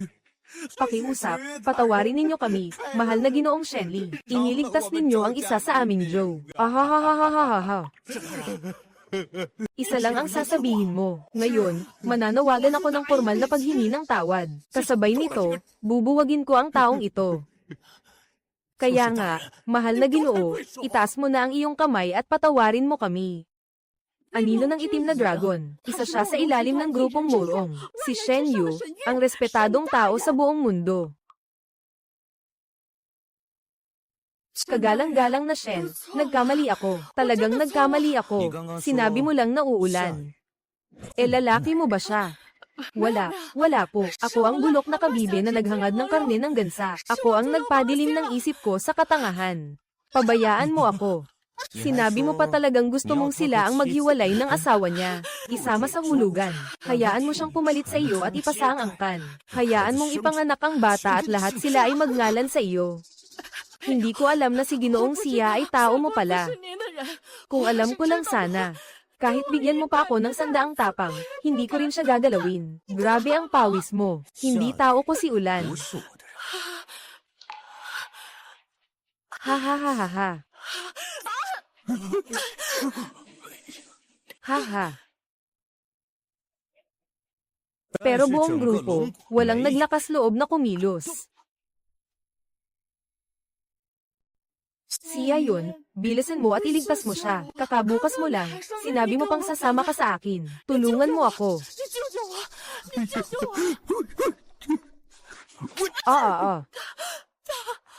Hinampas mo ako. Ang binugbog ay ikaw. Ulol ka. Nilamon ba ng mantika ang utak mo? Anong kapangahasan mong agawin pati yan? Hoy, ikaw na. Ginoo, 20 taon na ang anak kong babae. Maliit pa siya at hindi pa marunong umintindi. Tingnan mo, para sa grupong Molong, ginawa ko ang lahat ng makakaya ko. Nakikiusap ako, patawarin mo na kami ngayong minsan. Kahit simpleng paliwanag na hindi pa siya marunong umintindi. Kung ayaw mong disiplinahin ang anak mo, ako na ang tatawag para sa iyo, mula sa grupong Molong. Kung hindi natututo, hindi huusad. Ang ginawa at inasal ng anak mo, dapat lang na may buong pamilya mo na managot. Magbayad kabayaran kayo. Huwag. Ginoo. Huwag po. Mula ngayon at agad, maghihiwalay na tayo ng landas. Maliban sa vice-presidente ng grupong Molong na si Zhou Yangmo, sa lahat ng tungkulin. Lahat ng pondo sa ngalan ng pamilyang Zhou. At lahat ng ari-arian ay kukunin pabalik ng grupong Molong. Ang buong angkan ng Zhou ay agad na paaalisin sa grupong Molong. Bukas na iyon. Dugo ang ipinandilig ko para sa grupong Molong. 20 taon ko ring binigay ang buong lakas ko para sa grupong Molong. Kahit walang ambag, may hirap din naman. Hindi ako nakikipagtawaran sa iyo. Binabalaan lang kita. Kung maglalabas ka pa ng isang walang saysay na salita, sisiguraduhin kong pati ang buong pamilya mo, hindi na makikita ang araw bukas. Lahat ng ito ay kasalanan ni Joe yung na nagpasikat sa iyo ng walang pakinabang, at wala akong kinalaman doon. Walang kinalaman. Paglingon mo, pinakamalupit na traidor ka talaga, hagupit ng kalawit, magnanakaw ng kapangyarihan at ng aapi ng babae. Si Joe yan, sa mga taong ito sa lalawigan ng Nan, nagpapakawala ng kabulukan at masasamang gawain sa Minhay. Kung hindi dahil sa paggapang mo sa Europa, hindi sana siya nakapagyabang hanggang ngayon. Akala mo talaga nakalusot ka na ng ganoon na lang. Ginoo, mahirap nang tiisin ang tanging pinuno ng kulisap na si Joe at ang mga kasama niya. Ang pagtatakip sa kamag-anak na Mapanira ay babalik din sa iyo, mula ngayon. Sa loob ng 3 araw, kailangan ninyong lisanin ng buong bansa ng Siya. Kung magdadalawang isip pa kayo ng kalahating hakbang, ang itim na Dragon Guard, ipaparanas sa iyo ang 10,000 bangkay na parusa. Tumatanggap ng utos. Salamat po. Ginoo, sa awa at hindi ako pinatay. Bilisan mo. Anak na babae. Mabilis, mabilis. Mga walang silbing tao, umalis na kayo. Sukatin natin ngayon ang kabayaran ng 2 pamilya bilang mag-asawa.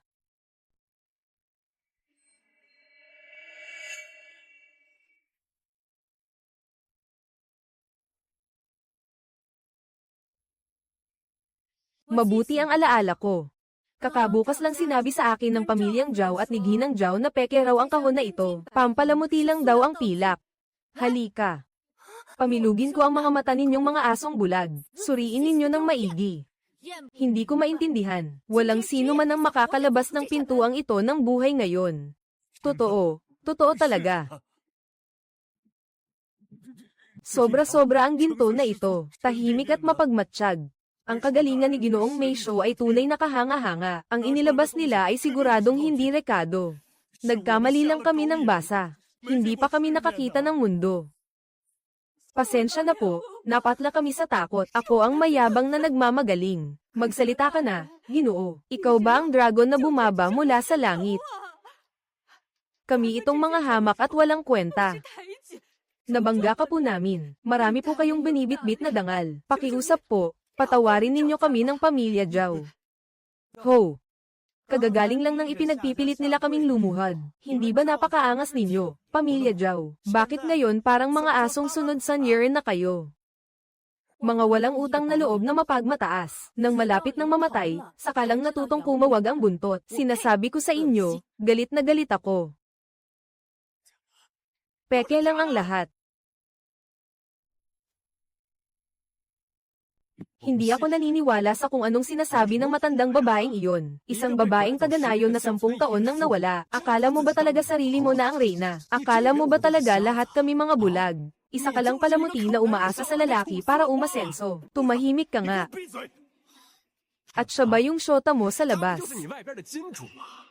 Kinuha ang ari-arian ng grupong Mulong. Dinala pa rito para ikaw ang magsalba ng mukha. Akala mo ba kaya mong takpan ng langit ng isang kamay? Tulad mo na umaasa lang sa katawan. Kahit isakay ka pa pabaliktad, si Zhao Yuchen pa rin ang masusunod. Kadiri ka pa rin sa paningin ko. Ha ha ha. Mamatay ka na lang mag-isa. Huwag mong idamay ang pamilya Zhao. Apelyidong mahalaga, pinuno ng angkan, pagpalain po ninyo kami. Suntukin mo ako at sasabihin mong sinaktan ka ng isang bulok na kalamag na tulad mo. Mukhang hindi na ituro ni Zhou Yan ang tamang asal. Ni hindi ka pa naturuang magsalita ng maayos. Dila mo. Wala akong pakialam kung hatakin ko yan. Pagmimithi. Ganito mo ba ako minamaliit? Tama na ba ang gulo mo? Umuwi ka na agad. Sekretaryo pa. Ano pa bang gusto mong gawin? Kailangan kong ang atali dito ang buong pamilya Zhao. Para lang ba payag ka? May tindig at galing ako. Anong klase ng babae ang hindi ko kayang igapos? Bumaba siya. Hindi ba dahil nakipagtulog siya sa lalaking apelyido Shen? Kaya siya naging ganyan kaingay. Hanggat ako ang kasalukuyang pinuno ng grupong Molong. Siguradong babagsakin ko siya. Oo nga, Papa, ang gwapo ni Kuya. Siguradong gusto rin ng Black Dragon Queen ang ganitong lalaki. Kapag naging lalaking pinuno si Kuya ng grupong Molong, ang walang kwentang pamilya Zhou. At pati ang isang Shen na iyan. Hindi ba pareho lang silang apihin namin? Mukhang hindi alam ng maliit na lintik na ito kung saan lulugar. Pupunta ang pamilya Zhao para makita ang tunay na hari. Siya Lei. Huwag kang masyadong maaga magdiwang. Ang tulad mo na nabubuhay lang sa bentahan ng katawan. Hindi makakaiwas. Umalis na tayo habang may pagkakataon.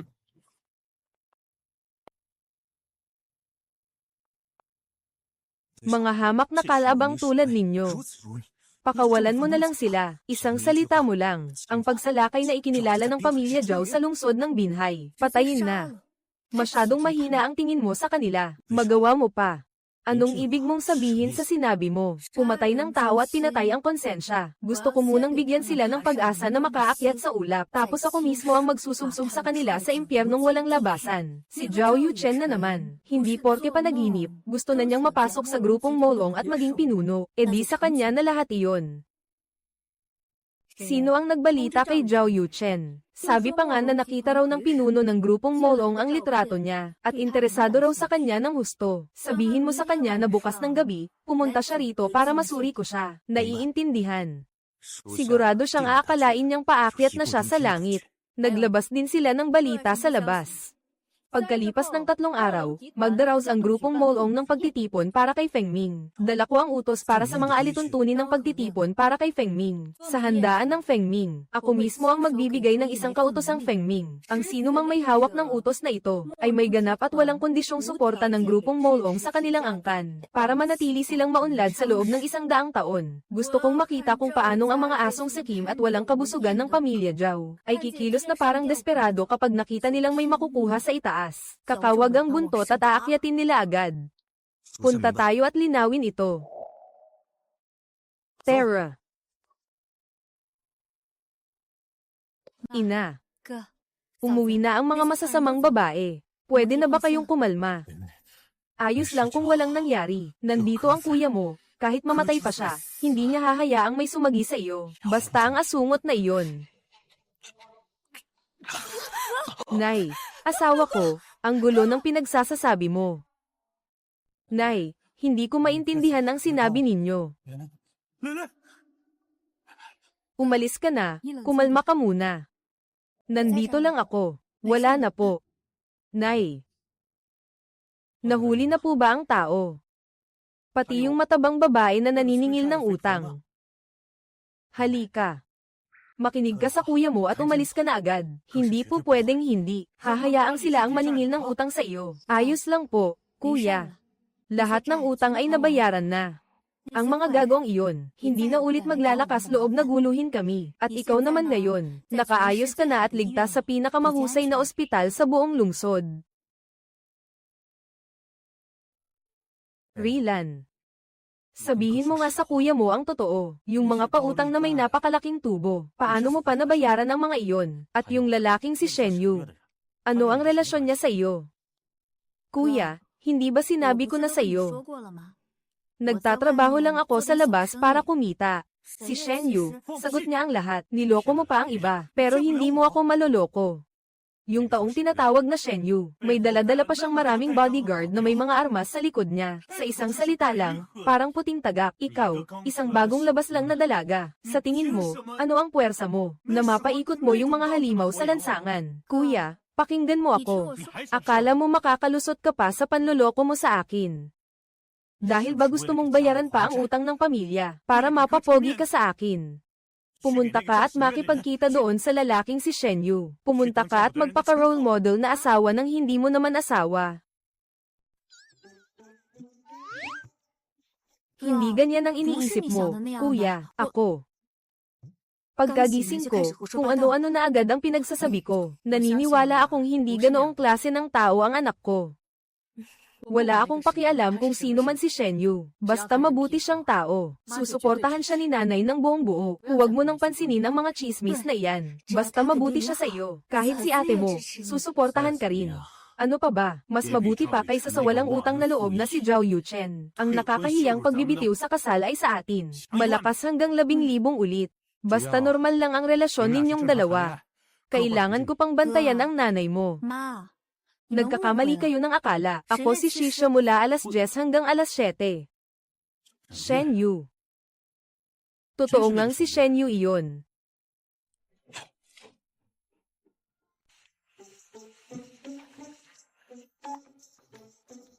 Hoy, Xia Zong. Nakarating na sa punong tanggapan ng grupong Longteng si Zhao Yuchen. Sige, alam ko na. Inay. Ate. May aasikasuhin pa ako. Lalabas muna ako sandali.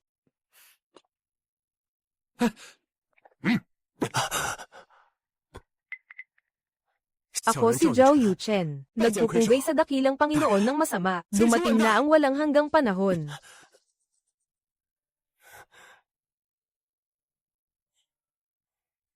Ang hubog ng katawan na ito. Paano nakasunod ang isang bagong hiwalay na galing probinsya? Parehong-pareho ba siya sa isang babaeng galing baryo? Imposible iyon.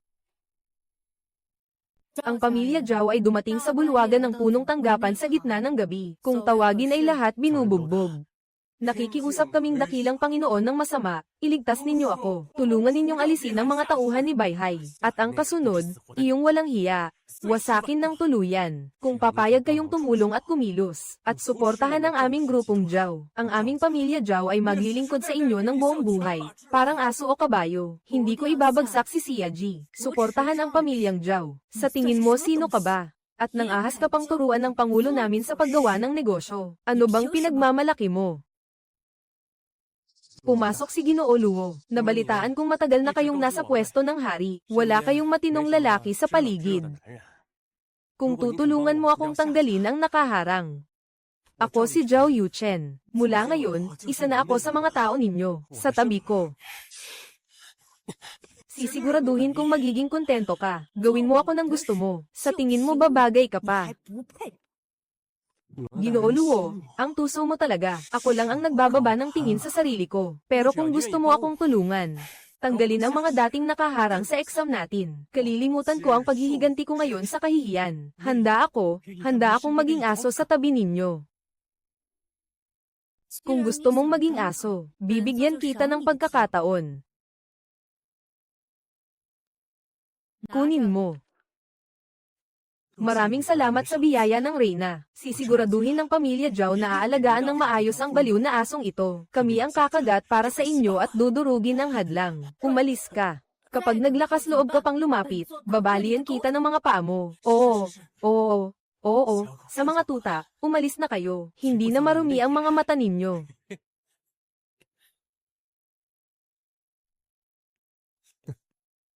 Lumabas ka, ikaw na hampas lupa. At pati si Shenyu, ang asong iyon. Hintayin ninyong dumating ang Phoenix at ang Gansa. Kapag nandyan na ang Reyna ng lungsod, luluray-lurayin ko kayo sa harap ng buong binhay. Yuyurakan ko ang buong pamilya ninyo. Gagawin kong mas masahol pa sa kamatayan ang buhay ninyo. Nakalabas na ang imbitasyon para kay Mingyan sa harap ng pinuno. Naayos na ang lahat ng kilala at makapangyarihang tao sa binhay. Mahigpit nang nakatali sa petang ang mga handle na iyon ng pamilya Zhao.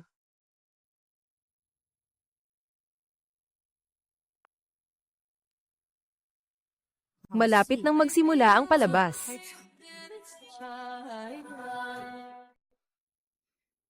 Ginang Jia, ang kinis at sigla nyo ngayon. Nakuha na ng pamilya Sia ang imbitasyon sa pagpasok sa pagdiriwang ng Fengming. Hindi ba taarangkada na ito ng tuluyan? Oo naman. Si Ginoong Sia ay tunay na may talento. Si Sia Xiaojia ay nakabibighani pa lalo. Kung sakaling umarangkada ng todo ang pamilya Sia, huwag ninyong kalimutang irekomenda ako. Aba, ang lahat ay napakabait. Pati kami, nakikisaya rin. Hehe, Sia Lei.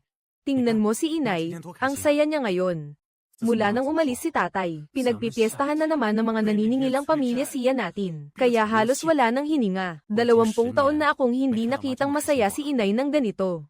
Salamat sa iyo, Sia Lei. Salamat, kuya, ate. Simula pa lang ito.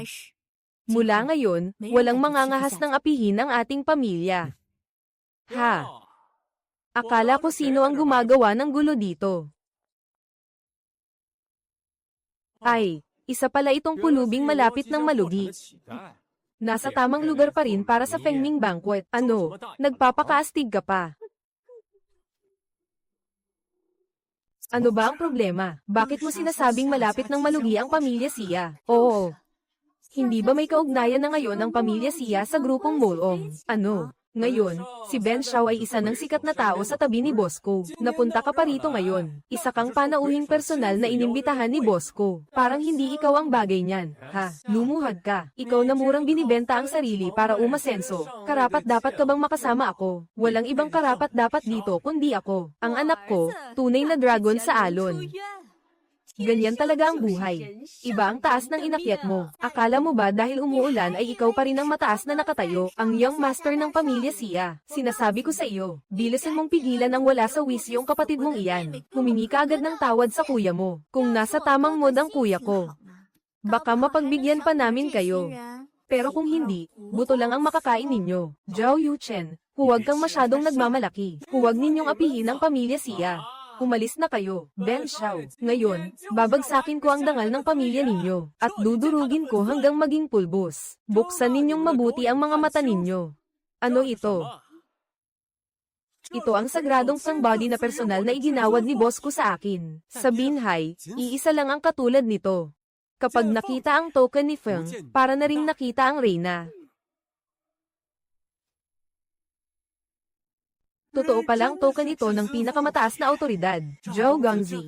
Diretso ito sa langit. Ipadala ninyo agad ang misteryosong boss ko roon. Lumayo na kayo agad. Baka madamay pa kayo ng mga wala sa wisyong ito. Bilisan ninyo. Bilisan ninyo.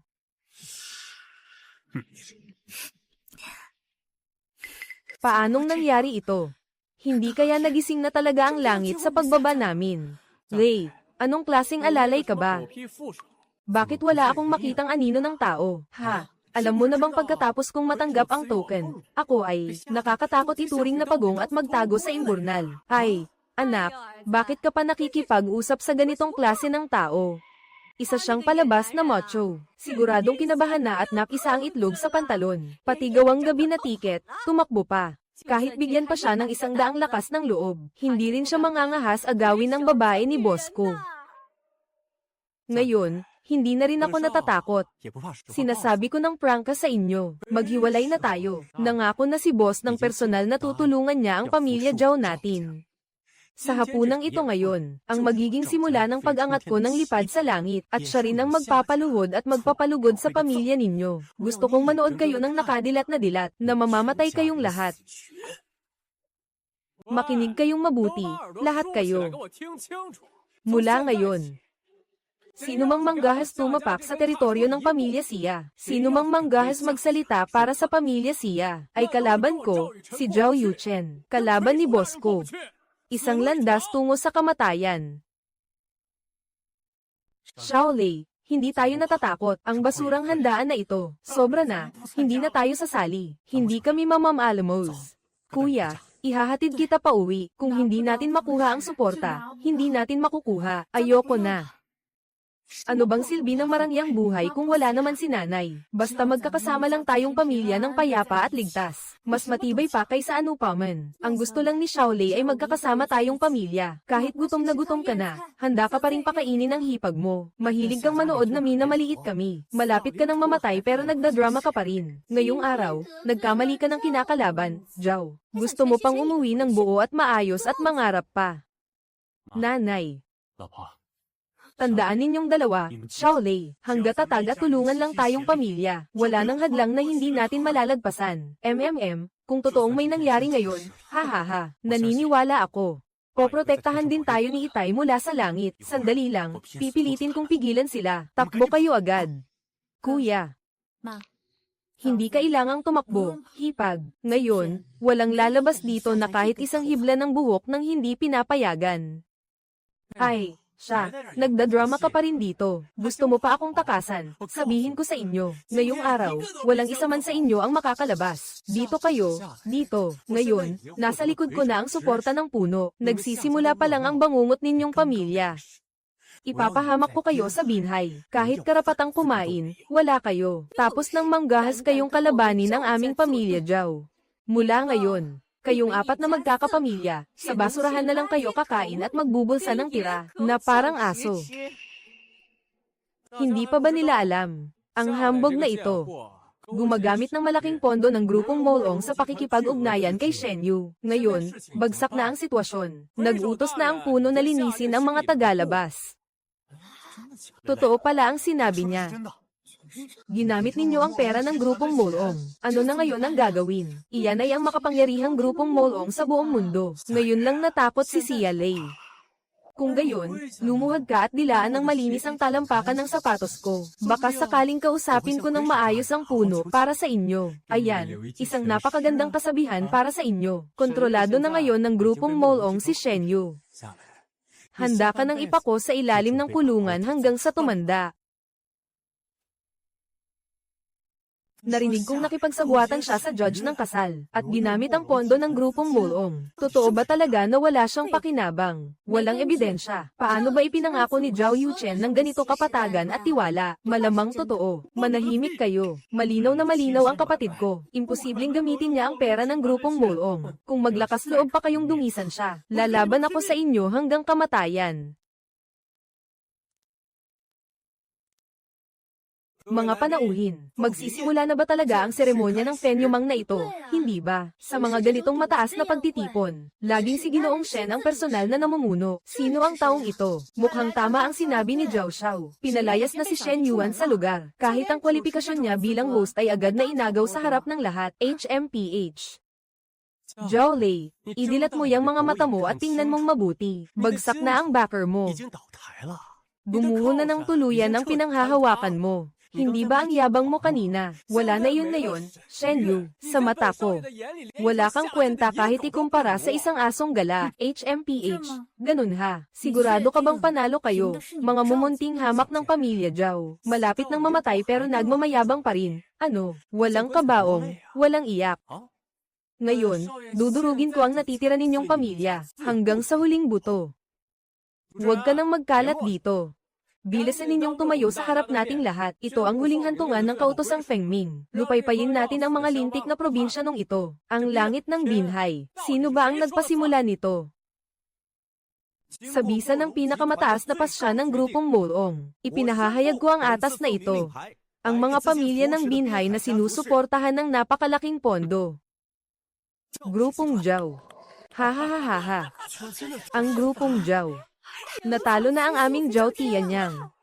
Kontento na sa pera. Malapit nang maging unang pintuan ng Binhai.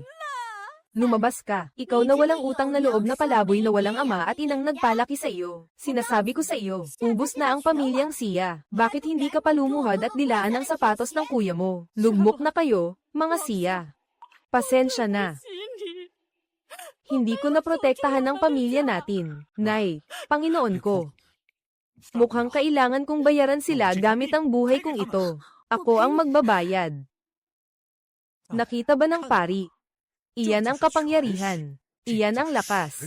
Ikaw na lalaking pulubi na muntik ng ipahuli, hindi ka na may iligtas. Ngayon, lumuhad na kayong buong pamilya sa harap ko. Kagaya ng aso, humingi kayo ng awa sa akin. Ha? Sigurado ka bang tapos mo nang pakinggan ang mga pananalita ng hamak na iyon? Kahit mamatay ka, matigas pa rin ang bibig mo. Kung gusto mo, pwede kong hilahin ang dila mo hanggang sa tabi. Grupong Siya.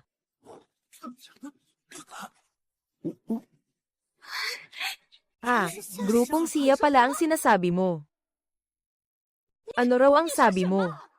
Ikaw na alipin ng aso. Siguradong nahulog ka na sa hukay. Zhao. Pakitandaan ang pananalita mo. Ito ang pinakamataas na pasya ng grupong Molong. Bulag ka yata sa pagtingin mo. Tingnan mong mabuti. Ito ang dakilang kautosang Feng Tai. Ito ang personal na ibinigay ng Pangulo sa aming Zhao. Hindi lang ito basta regalo, kundi tanda rin ng pagkiling sa akin ng Pangulo. Ang token ng tapat na pagsuyo ng aming Zhao. Itong utos ng kayamanan para sa mamamayan. Sino pa ba sa buong pamilyang Zhao ang pwedeng magmay-ari niyan? Hindi kaya ninyo ina-download. Ang walang Diyos at walang templo na palaboy na iyon. Siya ba ang bagay sa token ng tapat na pagsuyo? Professor, baka sinapian ka na ng demonyo. Ipinakikilala namin ang unang tao sa pinakailalim ng grupong Molong, si Shen Yu. Papasok si Ginang Shen. Ipinahahayag ang atas na ito.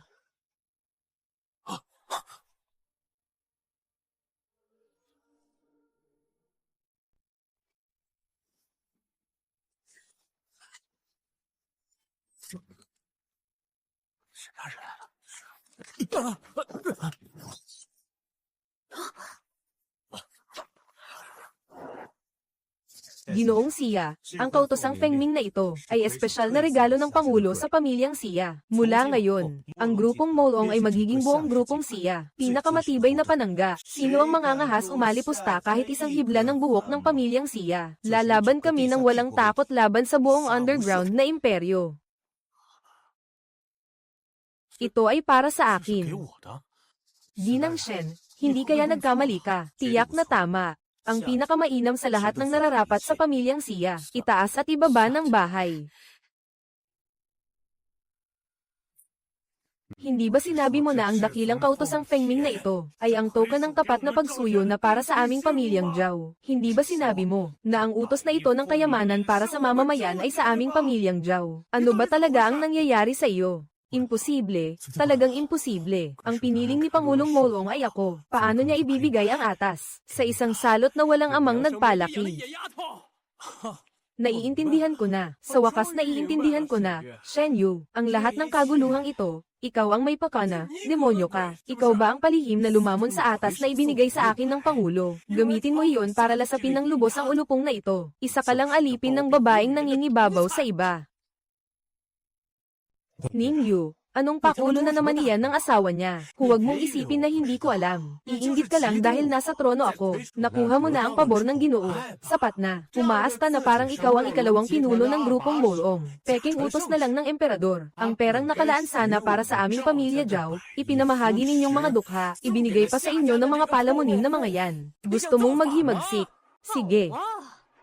Kaya pala, Xia Lei, ganyan na lang kapalang mukha ng hamak na iyan. Kaya pala nakaligtas ka, ikaw palang hayop ka. Aso na kumakain ng panlabas na dumi. Gamit ang pangalan ng aming pamilya Zhao. Pumunta ka pa at manligaw sa iba mong kabit. Ano ka ba sa tingin mo? Ikaw pala ang nagsasabing pasaway.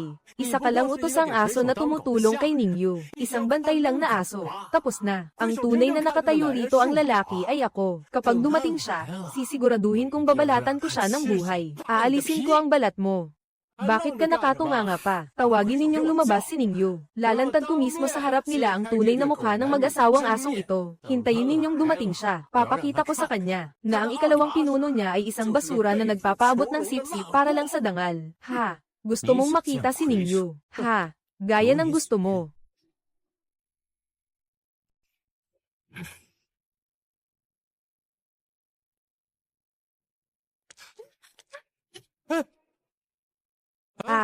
Xia Lian. Anong balak mo? Akala mo ba lugar mo iyan? Nabaliw ka na yata. Eksplosibong trono iyan ng pinuno ng grupong Molong. Huwag kang humila ng ibang pababa. Baka mapahamak pa kami. Ang baliw na babaeng iyan, ibabaw ng tuluyan ng pamilya Xia sa abo. Xia Lei, bumalik ka na agad. Hindi iyan lugar na pwede mong puntahan. Xia Lei, huwag kang magulo. Bumalik ka na agad. Xia Lei, ina, nakikiusap ako sa inyo. Huwag kayong padalos-dalos. Hindi natin sila kayang kalabanin. Ay, anong nangyayari? Paano siya nakakaakyat doon? Anong ginawa niya doon? Sino ba iyon? Hindi kaya mabilis siyang kumilos. Imposible naman. Nabaliw na ba siya?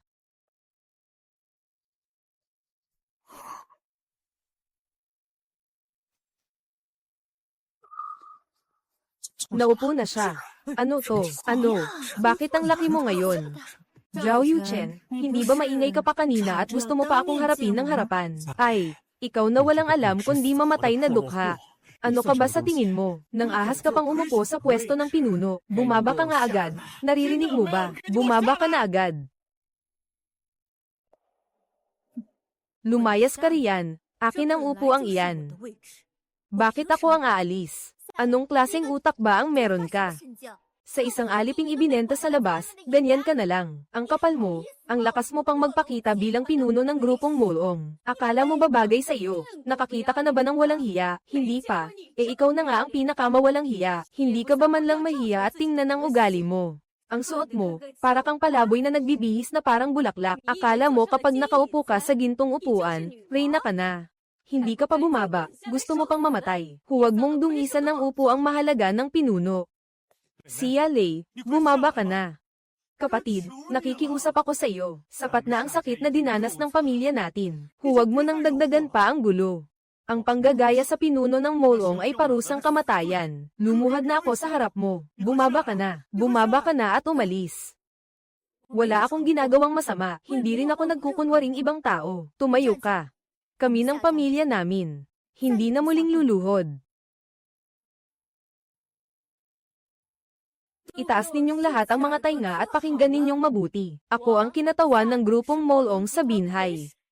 Ang kautosang ito ang dakilang Phoenix. Ibinigay ko pa nga ito sa sarili kong pamilya. Ha ha ha ha ha.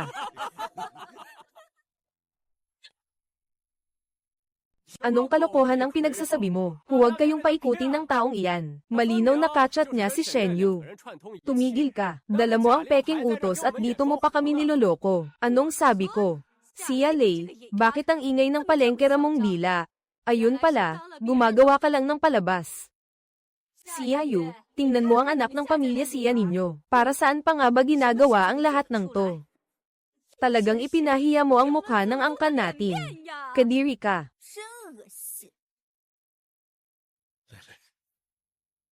Ang labo mo. Kahit anong arte ninyo, wala ring silbi. Dilatin ninyong mabuti ang mga mata ninyo. Ipakita ninyo sa akin ng malinaw. Ito ang katawan ng dakilang phoenix ng grupong Molong. Ang totoong tinitingala ni kagalang-galang na tagapagtupad ay ang aming pamilya Zhao. Nasa akin na ang numero ng telepono niya. Ngayon, ikaw na naman. Gusto mo pang pahirapan. Ikaw na taksil na hindi marunong tumano ng utang na loob. Tatawagan ko na ngayon ang tunay na reyna. Pagdating ni kagalang-galang na tagapagtupad, lagot ka. Bubuksan ko mismo ang mata ko habang pinupulbos kayo. Aso.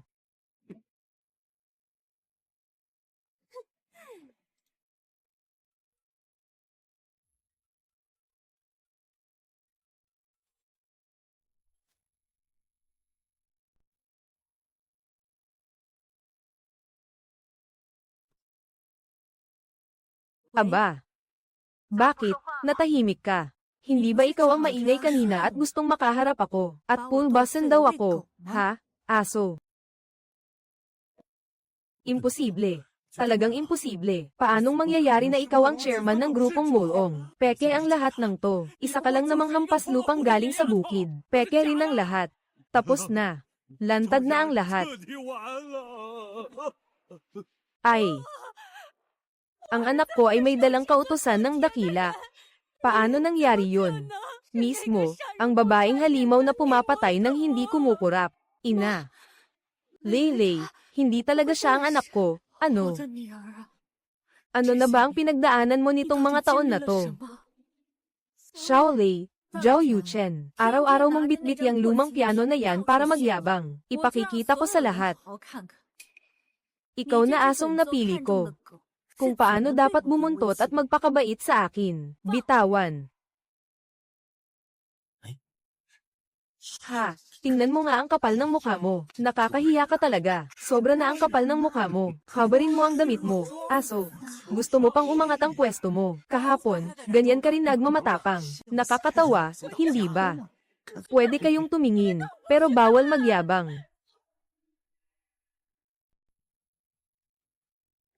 Diyos ko, kahit ang alikabok sa damit ay maayos na, ano ba to? Matagal na pala niyang pinaplano to. Sa araw-araw na pagpapanggap niya, parang aso, puno ng mga tiklop at bakas ang likod niya. Tapos aagawin pa niya ang pwesto at magpapakadesperado. Dakilang Zhao.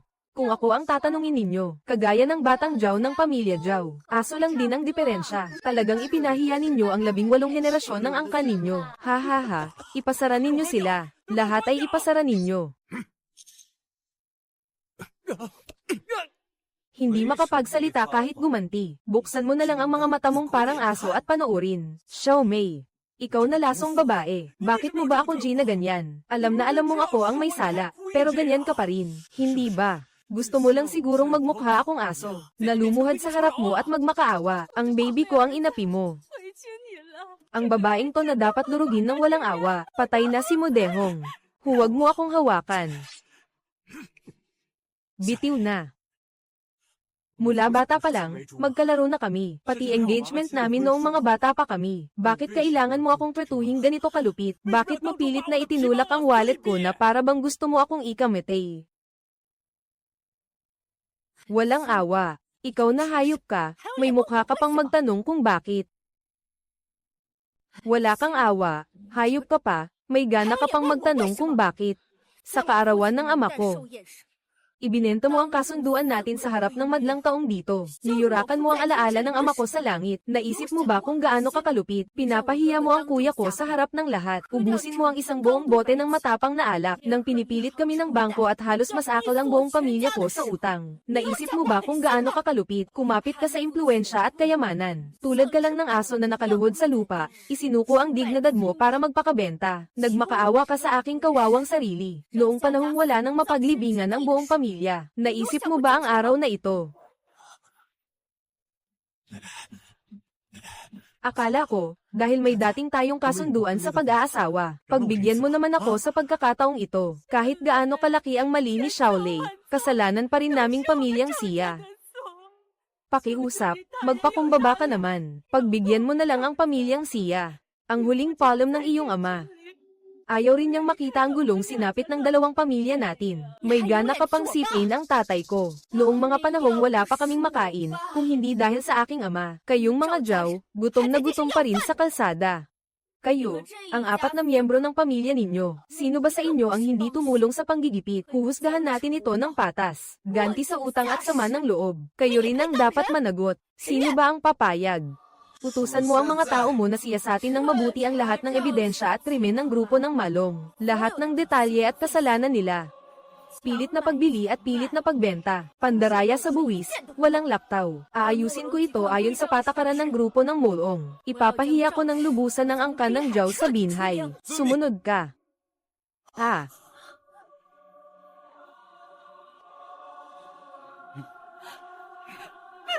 Hindi mo ako pwedeng tratuhin ganito. Bumaba ka. Hindi mo ako pwedeng tratuhin ganito. Hindi mo ako pwedeng tratuhin ganito. Ikaw na lason na babae. Hindi ka dapat magmamatigas hanggang sa huli. Kung gusto mo pang magsisigaw, buksan mo na lang ako. Huwag mo akong bitawan.